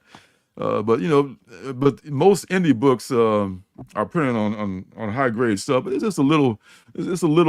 My fingerprint made it smear a little bit, but that's just nitpicking. But Mugshots is good, man. Mugshots is very British. It puts me in the mind of Snatch, the movie. If you've ever seen the movie Snatch, it's a little bit like that. So I give Mugshots definitely a thumbs up. If I have not ordered number 2, I will. So pick up Mugshots. Seems like your kind of book for sure. Oh my God. Mugshots, Scumburbia, man, it's right down the plate for me, baby. It's just the stuff that I love, stuff like that. All right, so the last review is going to be this thing called Profane. This is I mentioned that this is from Peter Milligan, and the writer, and it is drawn by Raul Fernandez and colored by Giada Marchisio. So we got a separate colorist and artist here who work very well together. I'm going to start giving those colorists more. I'm not, I don't have anything against colorists. Just that for brevity, I don't always mention the colorists. But I'm realizing now that these people, like, they kind of make the art. They you can have kind of mediocre art just brought to life with a good colorist. So any hoozle, Profane is about this guy named Will Profane, if you will. And Will Profane is a private detective. Will Profane has, if you open the story up, he's like on a case and he collapses like, when he sees something horrible in this room, and he wakes up in a bar. And the guy in the bar, tells him, "Yeah, you've been here for a while, man." He doesn't know how he got to the bar and all this stuff. And all of a sudden, this redheaded vixen just starts to seduce him. So whenever a woman comes on to you like that out of the blue, always suspect something. And of course, there is a problem there because this woman ends up being like this really bad influence who tries to kill him. I won't give away too much of that. So after this incident happens and he shakes it off, he goes to see his buddy, who's like a former boxer, and he talks to his buddy about this case, and he doesn't understand what's happening with it. And Will actually does not divination, but he does like kind of this little thing where he does rituals to foretell the future, and he's working on that to see what's happening with this case, and he can't understand what's happening because it seems like things are out of his control. His life is not in his hands. It's like someone else is pulling the strings on his life. It looks like Will is a character in this book by this writer named Spud Coltrane. Now, Spud Coltrane all of a sudden turns up dead at the end of the book. Oh, spoiler. But it's not really the big thing about this book, so I can talk about that. And he's not really sure if he's a character in the book or if he's actually a real person. So that's something that's going to have to be resolved at some point. I know Sledhead was saying that he's kind of torn as to what he feels about this book. This is 3 books that I love the art on here, like Profane, Mugshots, and of course Grommets. I love the art on here. I want it to be a good book. I want Peter Milligan, who's on a roll right now, to have another winner. He's had a few so far, but I haven't read number 2. Sled has read number 2, and he wasn't too impressed. So get back to me after I read number 2. We'll see what happens there.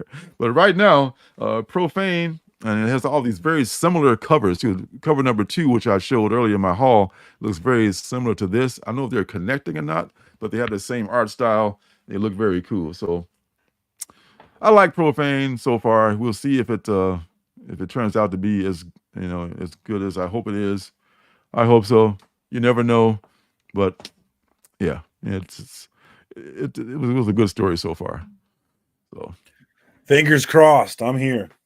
I know. Oh, yeah, there you are. Yes, yeah. So yeah, man. That's how much did they charge? They put out a 3. Yeah. Yes. Yeah. Yeah. Yes. Absolutely. I mean, see his Tate. It was like a very Samurai Jack meets monochrome. Oh yeah, he's talking about mugshots. Yeah. Yeah. Yeah, man. And sleep. Man, Damien, I mugshots art is I don't know, man. Sometimes less is more. And that was an awesome trailer too. I love that freaking. I wish everybody made trailers like that. Make my job a lot easier for the penultimate book. Yes, Bang is very similar to that. I like Bang. I like Bang right from the start, and there was no question about. Oh, okay, Bang is a banger, if you will. But still, the jury may be a little bit out on Profane, but I hope it turns out to be good. That's a funny thing about like the evolution of how I view art is when I first started coming back to collecting comics, I would have told you the best kind of art would be the best, most realistic looking art, right? The closest to life like art is the best art. But now that I'm a comic collector, I understand very clearly that that's not at all necessarily true. Yeah. I mean, styles make books, and it's not about being perfect. It's about looking cool, and I think Yep. Gromit does that so well. I really love it. Oh, so much. Grumman is a masterpiece of that. Yeah, that's why it's popular right now. Not just the scarcity of it. Yeah. Good night, James. Good. Thanks for stopping by, man. Good to see you, James. Good to be back. Hey, you see, the thing is, I understand what you're saying. And that shows that your maturity as a comic book consumer. I love that. You definitely evolve, right? I have a Yeah. friend, Swagda, who is from Kansas City, and he is just gotten into comics, and it's funny because I'm seeing myself in him. He's in that stage that I was in the beginning, where like you're just buying everything because you're trying to figure out what you're into, and you don't Mhm. really know until you give everything a try. And so he's in that stage of just giving everything a try, and Yep. it's fun to see because you have that evolution. Like next time, he's gonna shift out of that, and he'll know what he wants, and he'll be much more I think there's just natural evolutions to this collecting thing, and the final boss mode for me is an original art collector. I think if you evolve into a boss, that's what you're doing. You're going getting amazing original Oh art. yeah.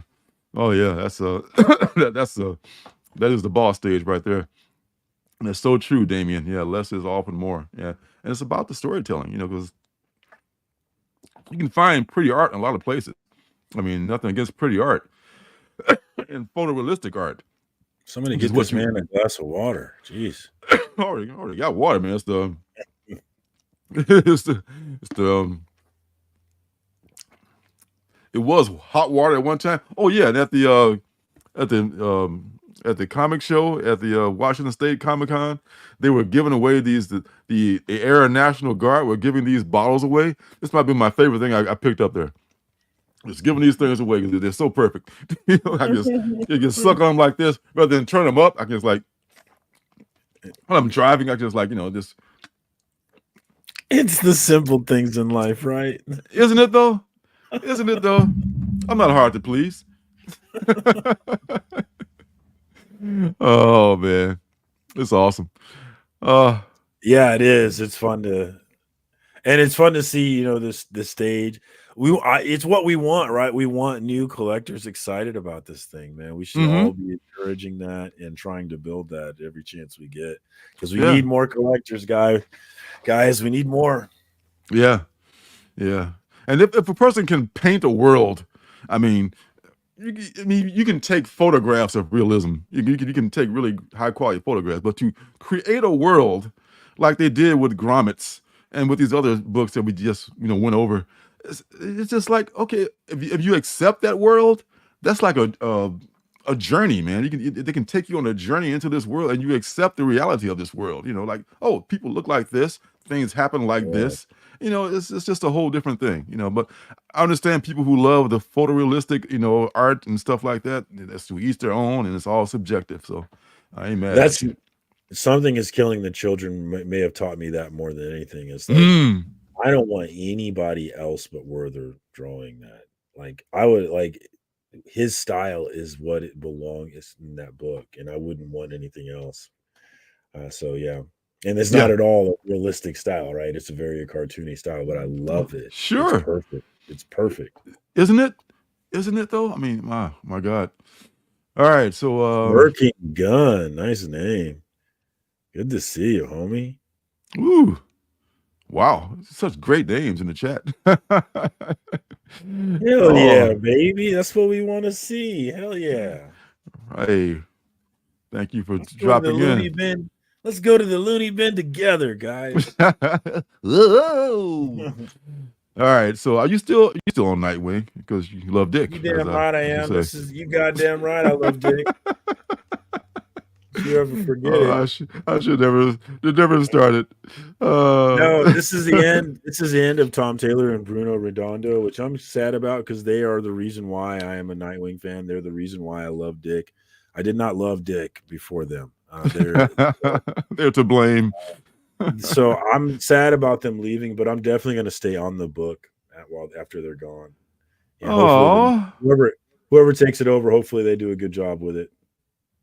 because Oh, I love the character. I love him and Batgirl. I really love the heart of the book. I love how he's just homies with the Titans, how they ride for each other. I just thank love you. all kinds of things about Dick. Bless Dick you. is great, guys. So I've heard, yes. Oh man, Tom Taylor and Bruno Redondo's final Nightwing arc continues. Oh, well, it doesn't Yeah, say this is it. concludes. It's not the It last doesn't.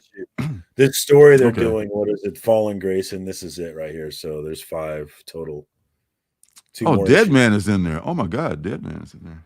Yeah. Oh. I'm a little behind on this book, so I definitely need to catch up. Ah, let's see what kind of. This is a Rian Gonzalez cover here.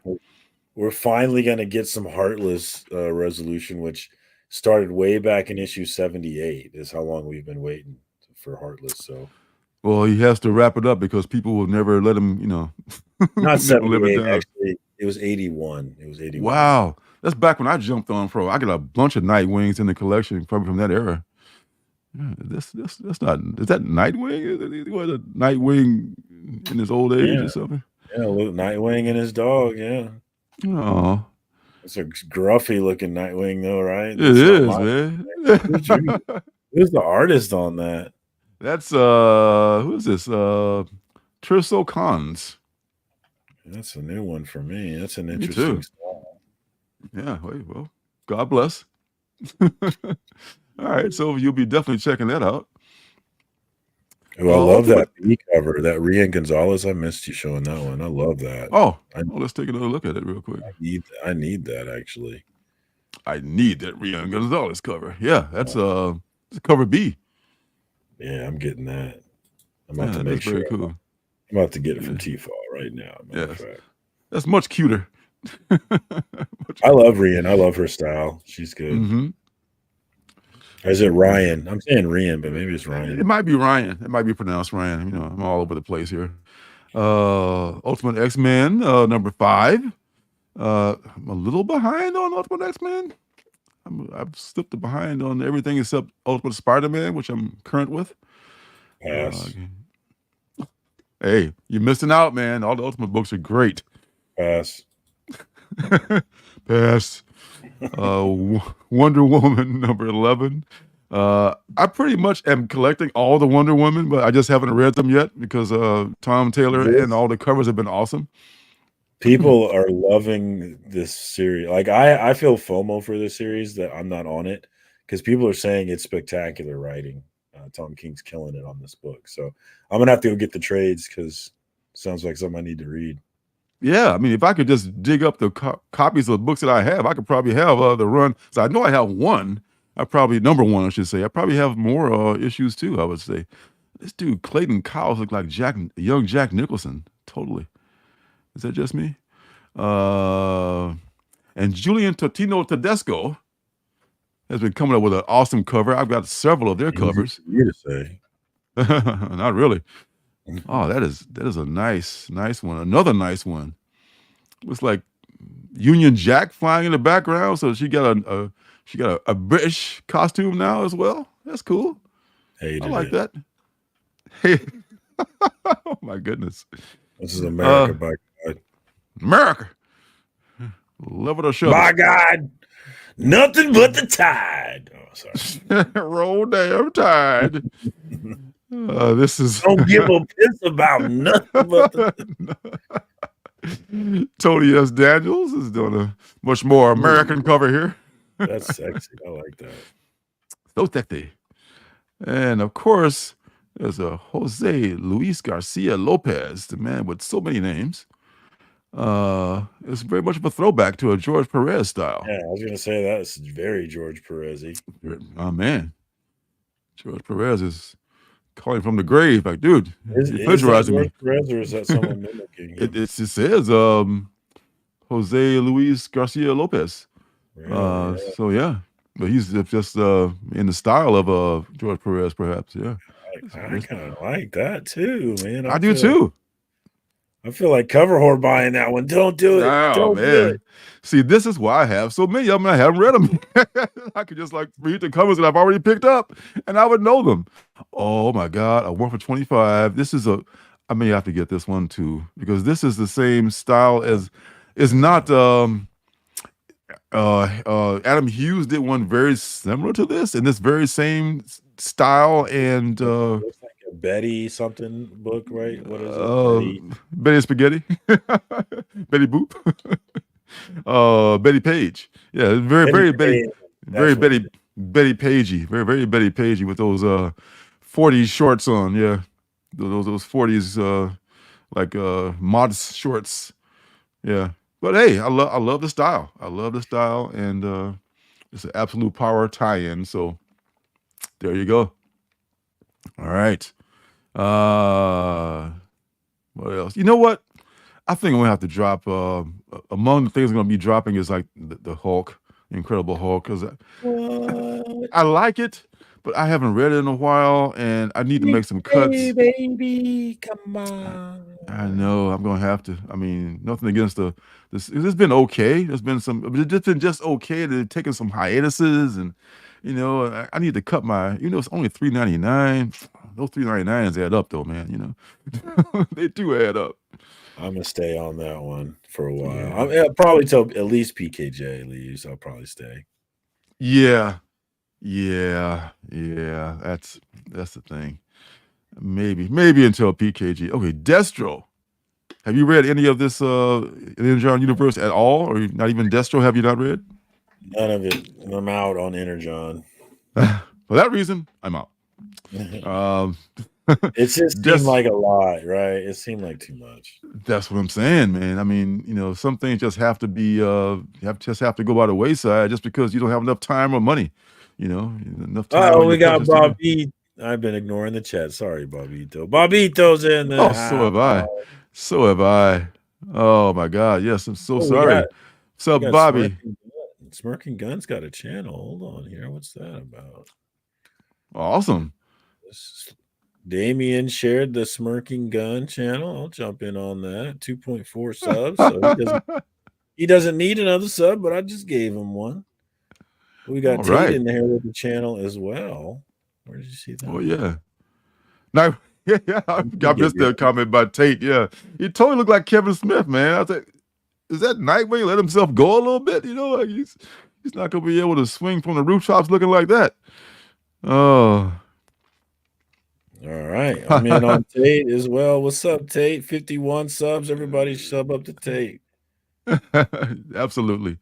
All right. So what else we got? You know what I'm thinking now? I mean, we've reached kind of not the midway point, almost the midway point here. I mean, maybe a little past the midway point, but just one more time, I'm going to do the giveaway. Give it away now.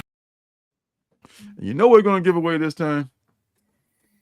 Give it away now. I will tell you. We will do this. We will do X-Men 97, #1. This is the Russell Dodderman. I love these kind of covers here. I love Russell Dodderman's covers, first of all, anyway. But the Russell Dodderman Sideways, it's got so much going on. It's an X-Men 97. It's a Russell Dodderman. It's a bubble gum cover. She's blowing a bubble. So if you got that kind of a fetish, it's all in your. It's all in your. To be a fetish? Fetish is weird word choice. I know. I love the style. I love it. Oh yes, the style is dope as hell. Russell Dodderman started a GoFundMe, a Kickstarter, and that shit was funded within seconds. And it's like it's probably like $1 million by now. He's doing like this collection of his work, like a coffee table book, I think. So it's probably already been funded and is on its way to the printer. But it's Russell Dodderman. Excuse for you to say. X-Men 97 #1. I love these kind of covers, and the code word, the password is #X-Men with no dashes. X-Men. All right, we got. If we don't get at least 10 people in this, I'm entering it. I'm just so everybody. You should anyway. Yes, I mean, people say it's I'm using it as a threat. Either enter or I'm gonna enter. It's a Oh, okay, threat. baby. That's probably my fault. Smirking gun. I probably missed a couple of them here and there, but my bad. But when we do the spin, the giveaway, I will definitely do the share. So let that There's one, accumulate for a 3, second. 4. Get in here, guys. Hashtag X-Men. Yeah. Get in or I will. Yeah. So I'm gonna go ahead and and in the meantime we'll just oops, did I stop sharing the screen? I think I did. I'll just do it again anyway. I mean, they'll let that accumulate a little bit for the X-Men. In the meantime, Let it we'll marinate. marinate. A little bit more of the previews for next week. It looks like, oh no, Morbius. Not you, Morbius. Is Morbius gone? Is Peter Parker holding Morbius like, no Morbius no more? Oh my God. It's now Marcus. No one cares about Spider-Man anymore. Not true. It's still at the top of the solicitations here. So The only people that care are like they just do it out of completionism. That's the only reason. Yeah, that's how we are. How they get you. Check out my That's how we are. Instagram reel. Completionism is how they get you. Yes, completionism, and there's one person that's doing a one-man battle against FOMO too, on Instagram. Was it Josh's Comics. Yep. His name is Aaron. Yeah. Yep. Oh man, that dude is a master of engagement farming. I'm always impressed with his ability to farm engagement. I cannot. Like, I have more followers than him, but when it comes to farming engagement and getting people to respond to what you're doing, I'm nowhere near what he's doing. He's so good at it. It's a little clickbaity, but it works. That's what works. I mean, if you're willing to do that, then hey, God bless. Hey, look at this. Bobby cares about Spider-Man. Sorry. Hashtag I care about Spider-Man. Sorry, Bobby. Yeah, man. Someone cares about Spider-Man. My bad. And I care deeply about Ultimate Spider-Man. That's a very good book.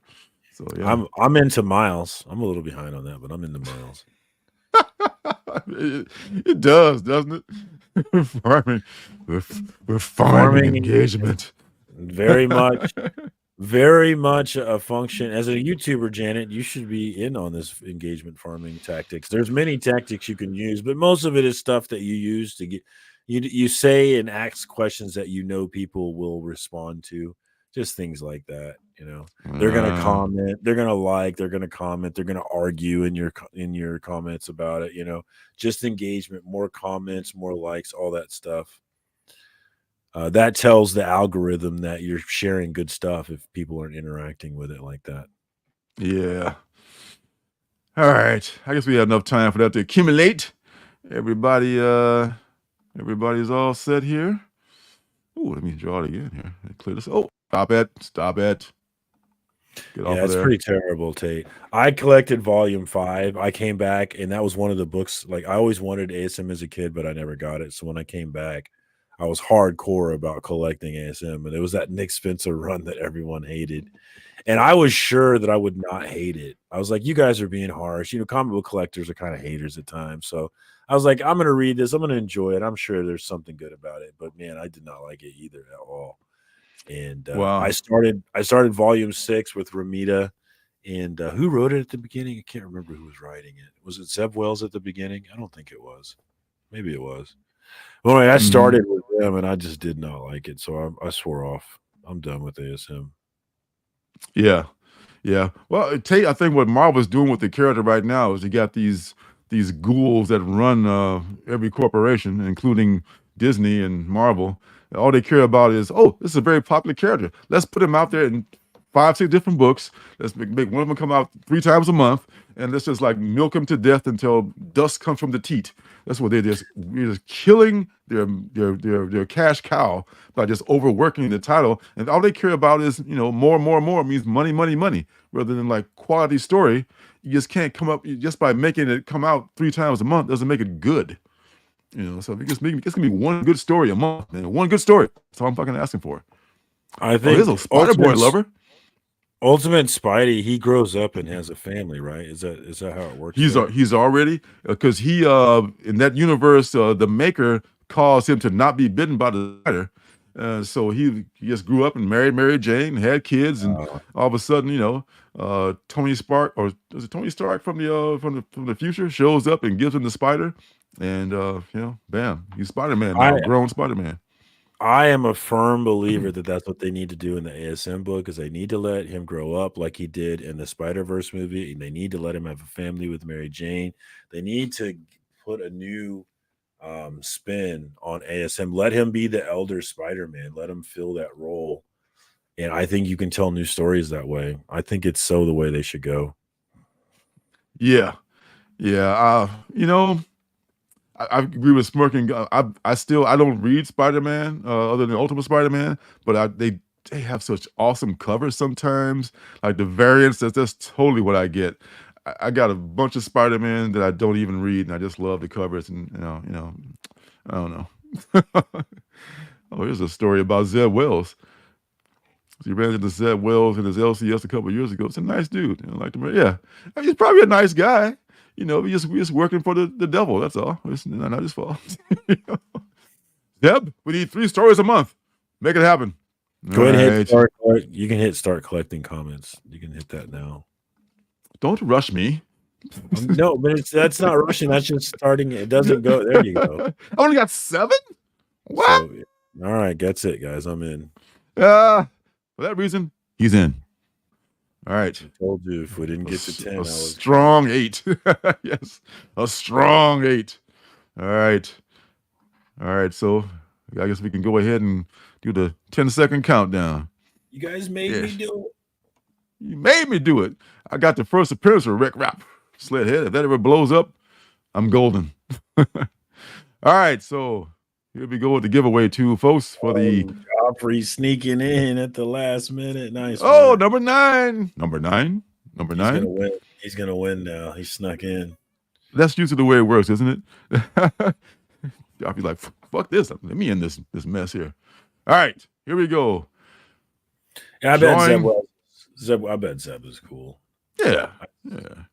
All these people are just trying to make a living, All right, Here we go. It's John. Am I sharing the page? Yeah, I'm sharing. Okay, yeah, you can see it. You can see it.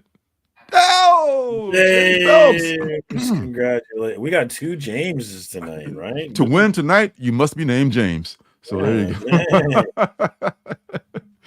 You must be named James. Congratulations, James Phelps. Hit me up on Instagram. Rigged and fixed. Hit me up on Instagram. Alternative City Comics on Instagram is down below in the description. And send me where you would like that book shipped, and I will send it to you. All right, we got one more giveaway, folks. That's going to come after the penultimate book. So you guys stick around to after the penultimate book. Yes, I am farming engagement. There you go. Called YouTube. We're YouTubing. We're YouTubing. Oh, God forgive me. Look at Sleepy Reader came in late too. Oh man. Did you really want one, man? Oh God, you missed it, man. You missed it. I'm sorry. James already won. I think he'll be okay. Yes, I think he's just probably messing with me. All right, so share his tab instead. All right, one more later on, and then we'll call it a night. It's a night. All right, so zipping through. Dark Knights of Steel. I'm excited about that. Tom Taylor coming back. I really enjoyed the first series, Dark Knights of Steel. Ooh, and we're coming back with the all winter, new artist but same writer. But looking forward to that, man. I like the Elseworld stuff. Yeah, I love Elseworlds and What Ifs. I know you're not much for What Ifs, but all those. I don't like What Ifs for some reason. I don't know what my problem is. I don't know, man. Just the DC programming, just like DC only. I still haven't watched the Marvel's What Ifs yet.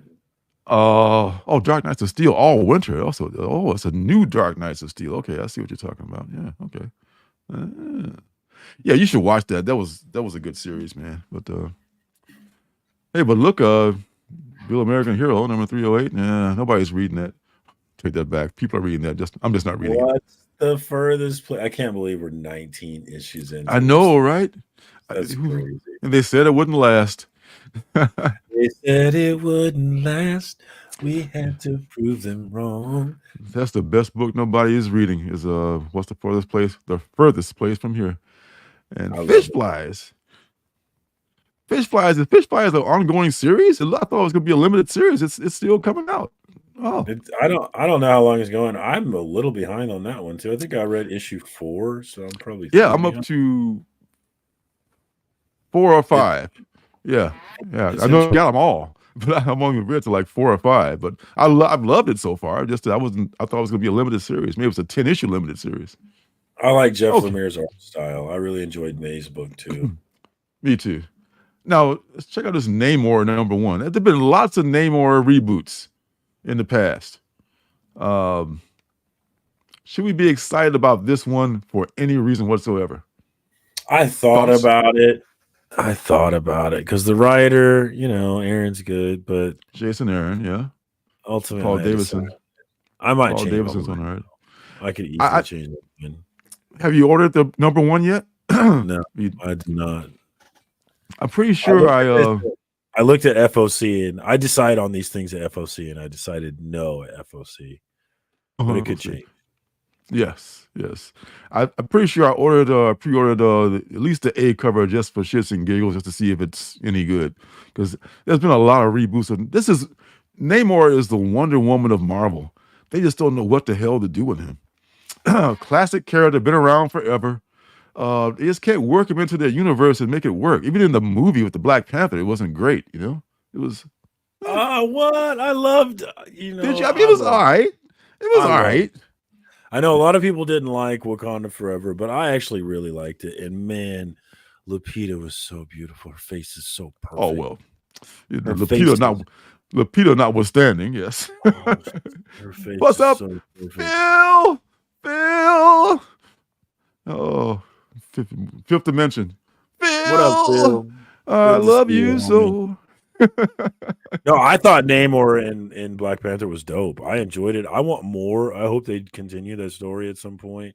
I'm interested to see, with how things ended with Namor at the end. I hope they continue with it. We'll see what they do. But. Yeah. Smirking Gun. My favorite part of the What If was I'm very biased. I love Agent Carter. I love the character of Agent Carter. I think she's been underused and just overlooked, and including the actress Haley Atwell. But I thought that was my favorite part of the What If. I don't know if anybody else felt that way or not, but that was my favorite book. The rest of them were okay. My problem with the What If series is like it didn't. I want progression. Like I want things to build to something. And the What If is just here's a little fun story that's not going anywhere. It's not consequential. It doesn't mean anything. So it was hard for me to care, So is Elseworlds. I mean, Elseworlds is a limited series or a one shot. But it's a whole story. Like I get 6 issues. I don't get one little 30-minute What If thing. I get a whole, series. The first series of that was 12 issues of story right there. We had all kinds of stuff, new relationships between Batman and Superman. All kinds of things happen. If it was if those What If episodes were a more fleshed out, like 6, 7, 8 issue or episode series, I'd be much more interested. But these little, 30-minute, hey, what if this happened? Like it's hard for me to care. You know how hard it is to make animation, my friend? It's very hard to make animation. Not my problem. Oh, yes. It's not like a you problem, not a me problem, okay? Yeah, all right.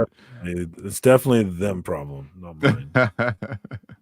All right. Well, this Namor is coming out, really or not, with Jason Aaron. I don't see any super cool covers that Alex Maleev has got one there. It looks fine. Joshua Cassara. Deadpool kills him. Oh God, this Deadpool kills the Marvel universe. With Starfish, yeah. Let's take a look at that one too. Oh Joshua? God, this who is this? What is it? Deadpool kills the Marvel universe, and this is Joshua Cassara. Oh God, yeah. Which one is that? The flowery one? Oh, this one. Yeah, this one. It's also Joshua. That's also Joshua.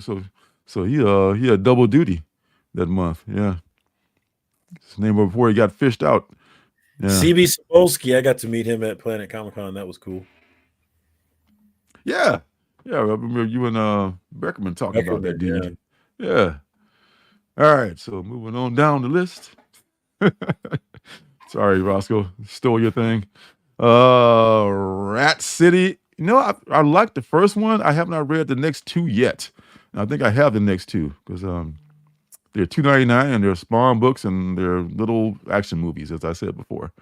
So I may get a Napalm Lullaby. I got to read 4. I'm kind of into it. That's another Rick Remender book. So we'll see about that. Man's Best, number 5. I think I'm on number 3 or 4. It's been okay for me. Did you pull this? I've been pulling it, but I have not read a single issue. Wow. So I should do that. I love that Dan Mora cover, dude. I'm gonna have to get this Dan Mora cover actually. Which one? The cover D. We can't see it on your screen. For Man's Best? Yeah. Oh, let's take a look at it. Let's take a look. See. It is pretty. And Dan Mora is just him and Jorge. Like they're kind of equal. I kind of love them equally. They're my favorites. Dan Mora is like a gifted artist.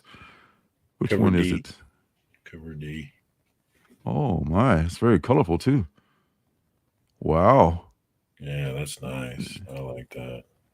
I'm gonna go get that from T-Fall. Hopefully it's not sold out. Oh, I hope not. Yeah. This guy can do anything, man. Like he done stuff for SIKTC. I'm sure you got that cover too, don't you? You have all the SIKTC covers. If it's SIK and it's not exclusive and it's not incentive, then you damn right I got it. Yep. You even got some of the exclusive ones. So yeah, you know. I've got a lot of them. Mr. Oz. Who on the heck is Mr. Oz? Is that like a 3D animator or a person that does like claymation? It's sold out, bro. Damn it. There are other options besides T-Fall, my friend. T-Fall for life. Yeah, I do like that claymation one. That claymation one is not sold out. It is still sitting there. So I wasn't the only one filling this Dan Mora cover, apparently. You were not. Indeed. So yeah. All right. Well, we know that we're pulling that, but just behind on it, just like I am on a lot of things. Witchblade. What? I must take a quick look at Witchblade. So what was it? The Diesel guy on Instagram. I guess he works for Image now, which is cool. But yeah, he was real excited about Witchblade. Really? Co-creator Mark Silvestri, so the original creator. All right. And writer Marguerite Bennett. Oh. Giuseppe Carafo? Oh, Marguerite Bennett. I mean, she's doing the writing. Just giving him credit for creating the character. Okay. Well, all right. Witchblade. I bet this is a Silvestri must have done a cover, right? He did it. He did this cover. He did the A cover. Okay, so Silvestri's doing the A cover. I don't know anything about Witchblade. I know very little. I know it was a failed TV show at one point, but I didn't even know that. It was a very popular character back in the day. Back in the days of She by Billy Tucci, who I miscredited to David Mack in the past, and I apologize for that. This was the same era that was from. Which this is a. We got Libro Paradiso in the house. I want to see what cover he's talking about. I don't know what I want to see this cover. Let's see. Vampirilla variant that came out today is made to look like the Virgin Mary. It came out today. Okay. Well, it's not this next week's stuff. This week's. That's the only thing I buy Vampirella books for, quite frankly, are the covers. The covers are. I Yeah. have one, and it was definitely a cover buy. Absolutely. Yeah. Yeah. This is speaking of covers, this is a Bill Sienkiewicz cover here, Witchblade #1. Bill Sienkiewicz is such a talented dude. His stuff looks so different sometimes, and he doesn't have, he's changed over the years like artists often do. Look at all this, a shit ton, as you might expect, of incentives and 2 million to 2 billion to mention. Yeah, shit ton of these. So yeah. So I didn't know it was coming out. I must have missed it. I must have missed it. All right. Yeah, that's a crazy Vampirella cover. That is crazy. I read Misery. Misery was okay. It wasn't super great, but I don't. There's a lot to do with the past, and I don't know a lot of the past of the character, so that's why it didn't resonate with me as much, I guess. Oh, Jay Anceletto has a great one too. Sorry, he's got me on this vamp book now. Jay Anceletto's got a fire cover too. You see the Okay, I'm squirrel. back to this week. You see the squirrel now. You're going after everything else. Paranoid Gardens. Oh, I guess it's like, oh my God, Paranoid Gardens. This looks like something that I might be interested in, or the indie folks might be interested in. Let's open that in a new tab real quick. This is Gerard Way, The Umbrella Academy. Okay. Who's writing this? And Chris Weston, Sean Simon is also writing it. Chris Weston, Dave Stewart's coloring. Speaking of really great colorist. It's different. This is like I guess about a bizarre, I guess, care center for people where the staff is not exactly human, and the cases are downright unearthly. Aliens, ghosts, superheroes. Oh, is that gore? Creatures. I didn't know Libro Paradiso is gore. I think that's what that is. We got Jack. We got Stable Speed in the house too. What's up, Jack? Good to see you. What's up, Jack? Gerard Way is back. Oh, okay. So this is. I don't like that cover so much. I like this cover. Smirking Gun. I have been doing exactly the same thing. I've been collecting it, but I've been not reading it. Huh. We got Chaos and Comics in the house. I never see that guy anymore. What's up, Chris? He's here for the giveaway. He knows what time it is.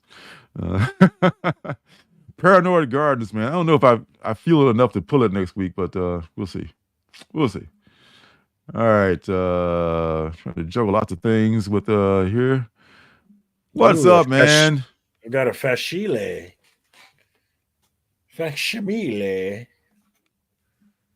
Holy guacamole, indeed. Indeed. All right. So Gore. What up, Gore?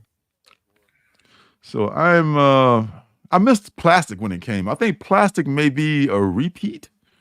Not a repeat, but like another series was named Plastic a few years ago. But it's by that same team that we like, that did Plush, and they did the one that we really like, Vinyl. Yeah. All this series is gonna be like named after materials, I guess, or whatever. But I didn't like Plush as much. I kind of dropped off Plush, but I did like Vinyl a lot. So maybe I'll backtrack and see if I like Plastic #1 or not. We'll see. Under Heist is good. I've been reading that for a while, trying to blow through this. It'll be running kind of long, but that's okay.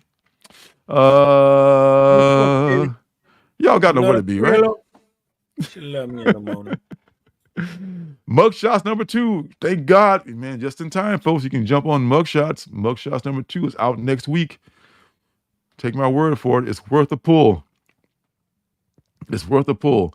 The Mammoth #1. I mean, I read Mammoth #1.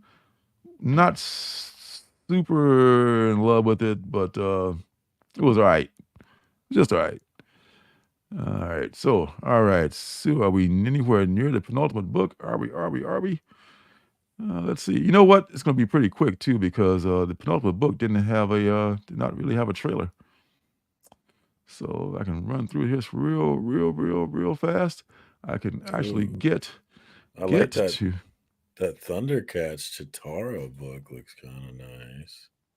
Where'd you see that? I'm not gonna get it, but it still looks nice. Are you pulling It's actually Tatara or Thundercats or anything?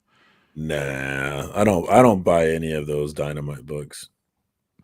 Just on the strength of them being Dynamite books, or just No, they just I did the cartoon nostalgia is not doesn't really get to me. It's not really something I'm interested in. doesn't resonate with you, huh? Yeah. There we go. It's down low. I can barely hear ya. Huh? What are you saying? This my hearing is going bad. Well, I turned it down for some odd reason. There we go. Oh, we got Mojo 88. What's up, Mojo? Good to see you. And he's got his mojo working. Oh, I had such a great. I have not taken a 2-month vacation ever in life. So, Luchaverse, huh? Okay. Absolutely. Good to see you, Jack, man. I hope you're doing better, man. I know you had some shit happen to you while I was away, and man, that was messed up. Hope you're feeling better, my friend. There's such a thing as a vacation. It's not. I know, right? Some people live their life as a vacation. You just never know. So, some people are just blessed that way. So, all right, so here we go. So first we're gonna do the penultimate book, and then we're gonna have that last giveaway. So stick around to that, folks.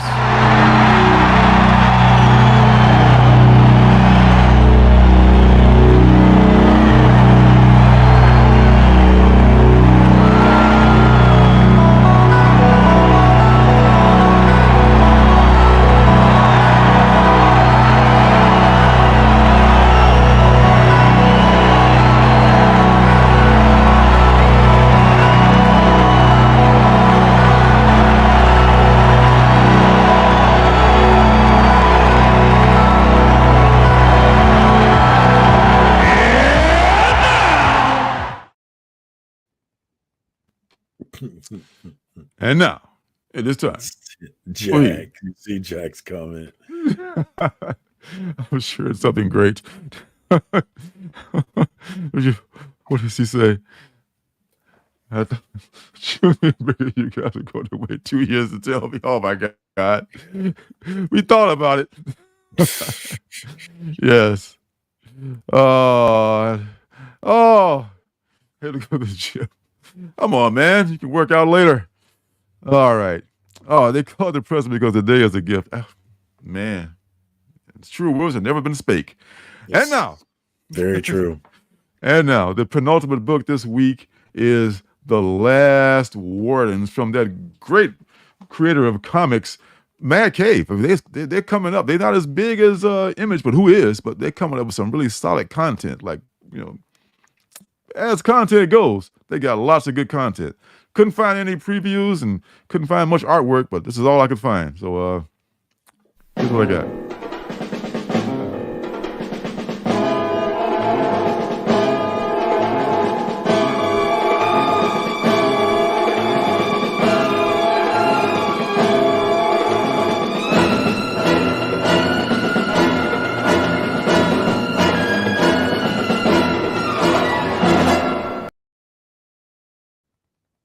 There you go.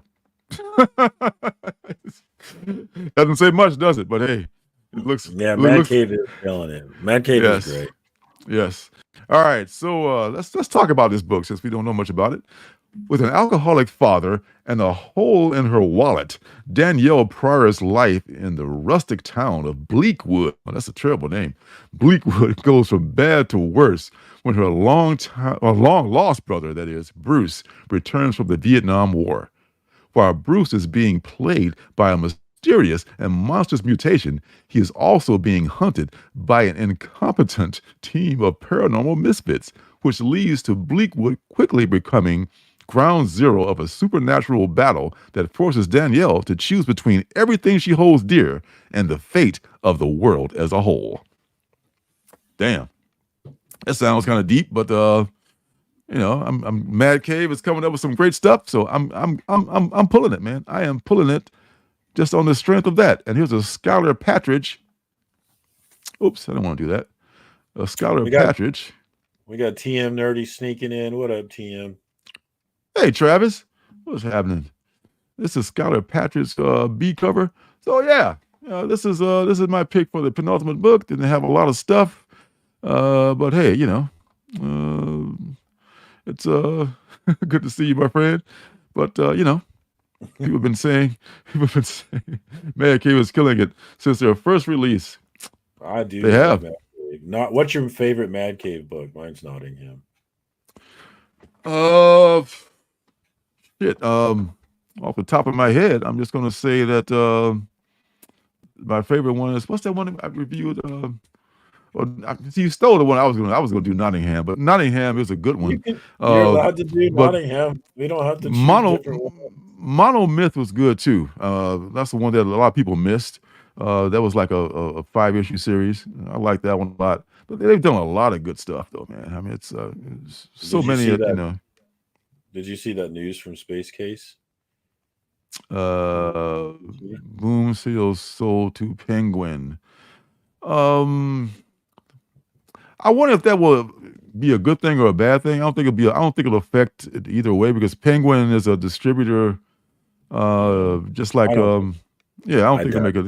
It probably just make them even more strong. I would bet. It's not just another corporate merger where the corporation just eats smaller companies. I think it might be beneficial to the hobby and to the consumers. That'd be us. Thank you, Jack. Check it out on Instagram, and of course, every Tuesday night, FOC and Chill, come hang out with us. We talk about all things comic books and even things that aren't comic books. It goes, who knows where it'll go. Yeah, but we talked about variants. We talked about variants, and I get annoyed by people complaining about variants because variants are kind of the backbone of the industry. It seems to me. So I know. I mean, if you don't like them, don't buy them. Problem solved. Yeah, very simple. Very simple. Yeah, because Sparking Gun is looking forward to this book. So yeah, I'm glad. At least I've got one person interested in the book at least. But all right, that's enough of this prattle. Scholastic has a big slice of the. Okay, yeah. So I mean, maybe that'll help a lot of these boom projects make it to the small screen or the big screen in some roundabout way. I don't know. I need to get something that's Killing Children #1 before it blows up again. Damn it! All right. So I said I'm going to do it after the penultimate book. I lied. We're going to do it after the final book. The final book, which is the bottom book right here. This is called Peep Show. This is kind of a sad thing here, in a way, but a happy sad thing. When cartoonist Joe Matt unexpectedly passed away in 2023 at the age of 60, damn, it appears that any hope of seeing new work from the master cartoonist would die with him. Matt, notoriously slow, I feel you, bruh, has been working on a new issue for 17 years since the previous issue was published in 2006. After his death, it was discovered that the entire issue was complete and set aside from 4 unlinked pages.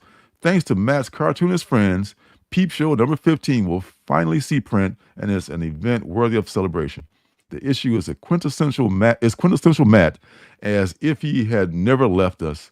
Utterly shameless, completely self-absorbed, crafted with an exhibitionist enthusiasm for his favorite subject, himself. Detailing his move to Los Angeles in 2003, trapped in a world he never made, to pursue an ill-fated HBO series. We call it Max now. Peep Show number 15 is Matt at his Joe Mattiest. I don't know about you guys, but I'm definitely going to look for this. This is a $6.99 book from Fantagraphics. I think it's from. Yep, Fantagraphics. This is so Fantagraphics here. Slice of life personified. One cover because that's all you need, right, Bueller? Yeah, that's Joe Matt, Sky Point, Joe Matt, man. Your shit's coming out. You're no longer here, man. But no pun intended. Your shit's coming out. But God bless. All right, so here we go. We're going to do this one more time here. And the last book we're going to give away is this one. I saved the best for last. Chaos, I told you about yesterday on your stream. And it is the Ari Granov cover of Doom. This is a dope-ass book, and it's going for like crazy money. The A cover, and this one is going for pretty good money too. So I like this one. I sure this one, and I like both of them. But this one's going to be up for grabs. So anybody out there listening, put in the hashtag Doom, DOOM. Like First, that means I win. First. So here we go. Doom up for grabs. And man, we'll just sit back and that's an Audi Granov cover, but yeah, I think Sanford's the artist on the book. Yes, Sanford is the interior artist, and he did the A cover also. So and Sanford, man, I love Sanford's art, man. He's done stuff for Bitterroot and lots of other stuff. And I wonder whose idea was to give the shout out to MF Doom. Whoever it was, that's a great call. Yeah. It was a great call. Let's see. Let's do this. Better than Saga. Why is Saga taking shots? That's right. That's right, Gore. I was reading those trades and I fell off. I need to get back to it. Yeah. The Saga people are ready to fight you about that, though, I'm sure. I thought it was cool. Saga? Yeah. Or Doom. Oh, yeah. You haven't read Doom, so you don't know. Yeah. I only read the first trade. I read it way back before I was like pulling stuff regularly. Chris has deemed that Damien cannot win. All right, so I'm gonna go back. I'm not gonna draw James again. Won again. What? No. Right. Nope. Don't panic. Don't storm the Bastille just yet. We're gonna fill it in. Hashtag Doom. Dude, I thought the Spider Lady was freaking awesome. Come on, how did that not suck you in? I was like, he had sex with her? What? All right, fuck, I'll read this shit. We're having what was sex that in in Saga.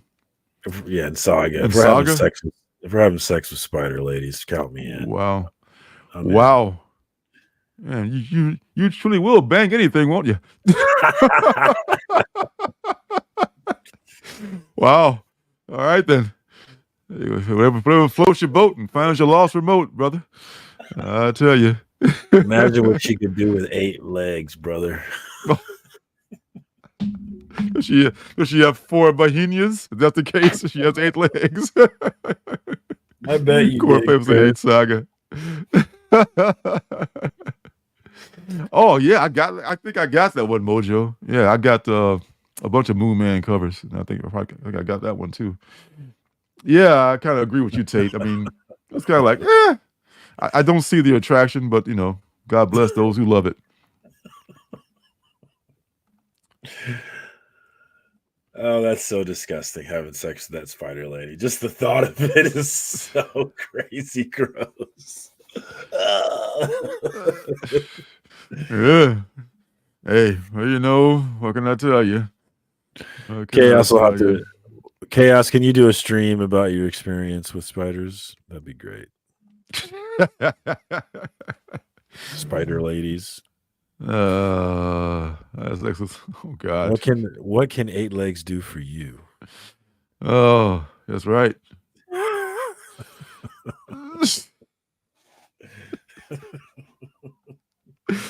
Oh gosh. All right, we're gonna give these folks a little time to get in this. This is the big one here. Elizabeth, you're gonna give them a little time to get in on this one. So get those hashtags Dooms in. I'm not gonna rush this one. We're already at 8:22, so we've already passed our curfew, and we're on golden time. You can still collect the comments so we can see how many there are. Oh, okay. Oh God, I'm gonna get pushy about it, sir. I'm just trying to help. Just trying to get you ready here. Start collecting comments. All right. Ooh, we got a whopping 15 for the grand finale. Here we go. Thank you to everybody hanging out. We're 2 hours and 23 minutes in. Thank you to everybody here. We appreciate you. It's good to be back. You're gonna jump in on the other channel too. Okay, you get as many as possible. Oh man. Well, I guess I guess just in case it has to come out again, like I don't know, like Timeless. Timeless comes out as a #1 every year or so. Oh, double digits. The truthy. What's the It's business. Spicy It's time pops business up. Oh my time. god. Oh my god. Oh my god. You're just trying to say it's business time, baby. Oh my god. That's Spy of the Concords. That's a good Oh, I'm shout out surprised right there. I'm surprised you knew that. Actually, It's business Yeah, time. that's my favorite Flight of the Conchords song. It's so good. It is good. It is good. I love that they have this one groupie. They have this one woman who drags her husband to all their shows. Yeah, she was fun. That's just the best. I have This not. business sucks. I've only seen bits and pieces of that. I should go back and watch it. Oh my god. Oh. It's so funny. We're holding up chaos from getting to the gym or going to another channel or whatever. 7% chance. He's already calculated the odds Space Case has. All right. All right, so this is it. Longest live stream ever. It's about to do the spin finally. All right, here we go. Nothing up my sleeve. Presto. Here we go. Now, that's a reference too for those that might know. Hashtag rigged. Let me win. Let's go. Hashtag rigged and fixed. Let's go. Hashtag All right. rigged. We're drawing it. Were you doing a sketch there? Was that a sketch? What, just this? Do you know who Sketch is? Sketch? The streamer. Sketch is a person? No, I did not know that. I mean, there was some recent news about him. I don't know if you want to talk about it, but if you don't know who it is, let's skip it. Let's talk about it after the show. Shout out to the chat if you know. Shout out to the chat if you know what I'm talking about. All right, here we go. We're spinning the fucking wheel, and finally getting that monkey off of Chaos's back. Here we go. Watch him win. Gore got the win. Congrats, Gore. So I guess your wish is fulfilled, sir. You do get it. All right, congrats, Gore. Yes, right. There you go. Sleepy got the reference. Nothing up my sleeve. All right. Yes. Prettiest girl in the room. Yeah. Thank you. All right. So you're anticipating. Congratulations, Gore Vidal. Thanks to everyone that participated, and I will Gore go to Instagram, Alternative City Comics on Instagram. The link is down below in the maybe in the chat, but for sure in the description. So and send me the address you would like that shipped to you, and I will send it to you, sir. Congratulations. What's he saying? High price tag. Know anything about MF Dude? Cornball Drake fan. Oh God. I don't know this hard since I was 18. Apologize if I I don't know much about Drake. So I'm kind of in the other category, like Drake. Yeah, what's up? I listened to his music once. They not like us. They not like us. That video is so good for They Not Like Us. It's so perfect. I love it. I see, you're way past my pay grade now. Thanks to everyone who stopped by. Thanks to everyone who's watching on the replay. I always mean to thank you guys in the beginning who watched you on the replay, but I'm remiss. Thank you for watching. I know it takes a long time to get to this 2.5 hour thing to get through it, but thank you for watching. No matter how much time you watch, if you watch a couple minutes, and thanks for those who stuck through to the slog. And congrats to all the winners. It's so good. I'm so happy to be back, man. I mean, it's a great thing. I miss you guys so much, and I didn't realize how much I would miss you until I went away. So I'm glad to be back. And check this man out. Next I'm week, back. same bat time. Back next week, man. We're back, God willing, and the creek don't rise and the world don't set on fire from all this heat. We will be back next week. That's right. That's right. So check out this man here on Instagram. He's killing it. Check out my little scribblings on Instagram too. My little comic book, the Ninja Bunny Assassin, and some other things I've got going on there. If you have time, and that's it. So we will see you next time, and God bless. Peace and love. Peace and love. America. America.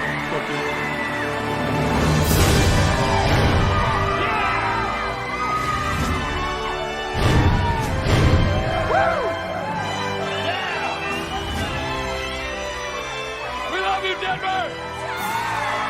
City by the Bay! John Denver! Is a fire really necessary? Ask them.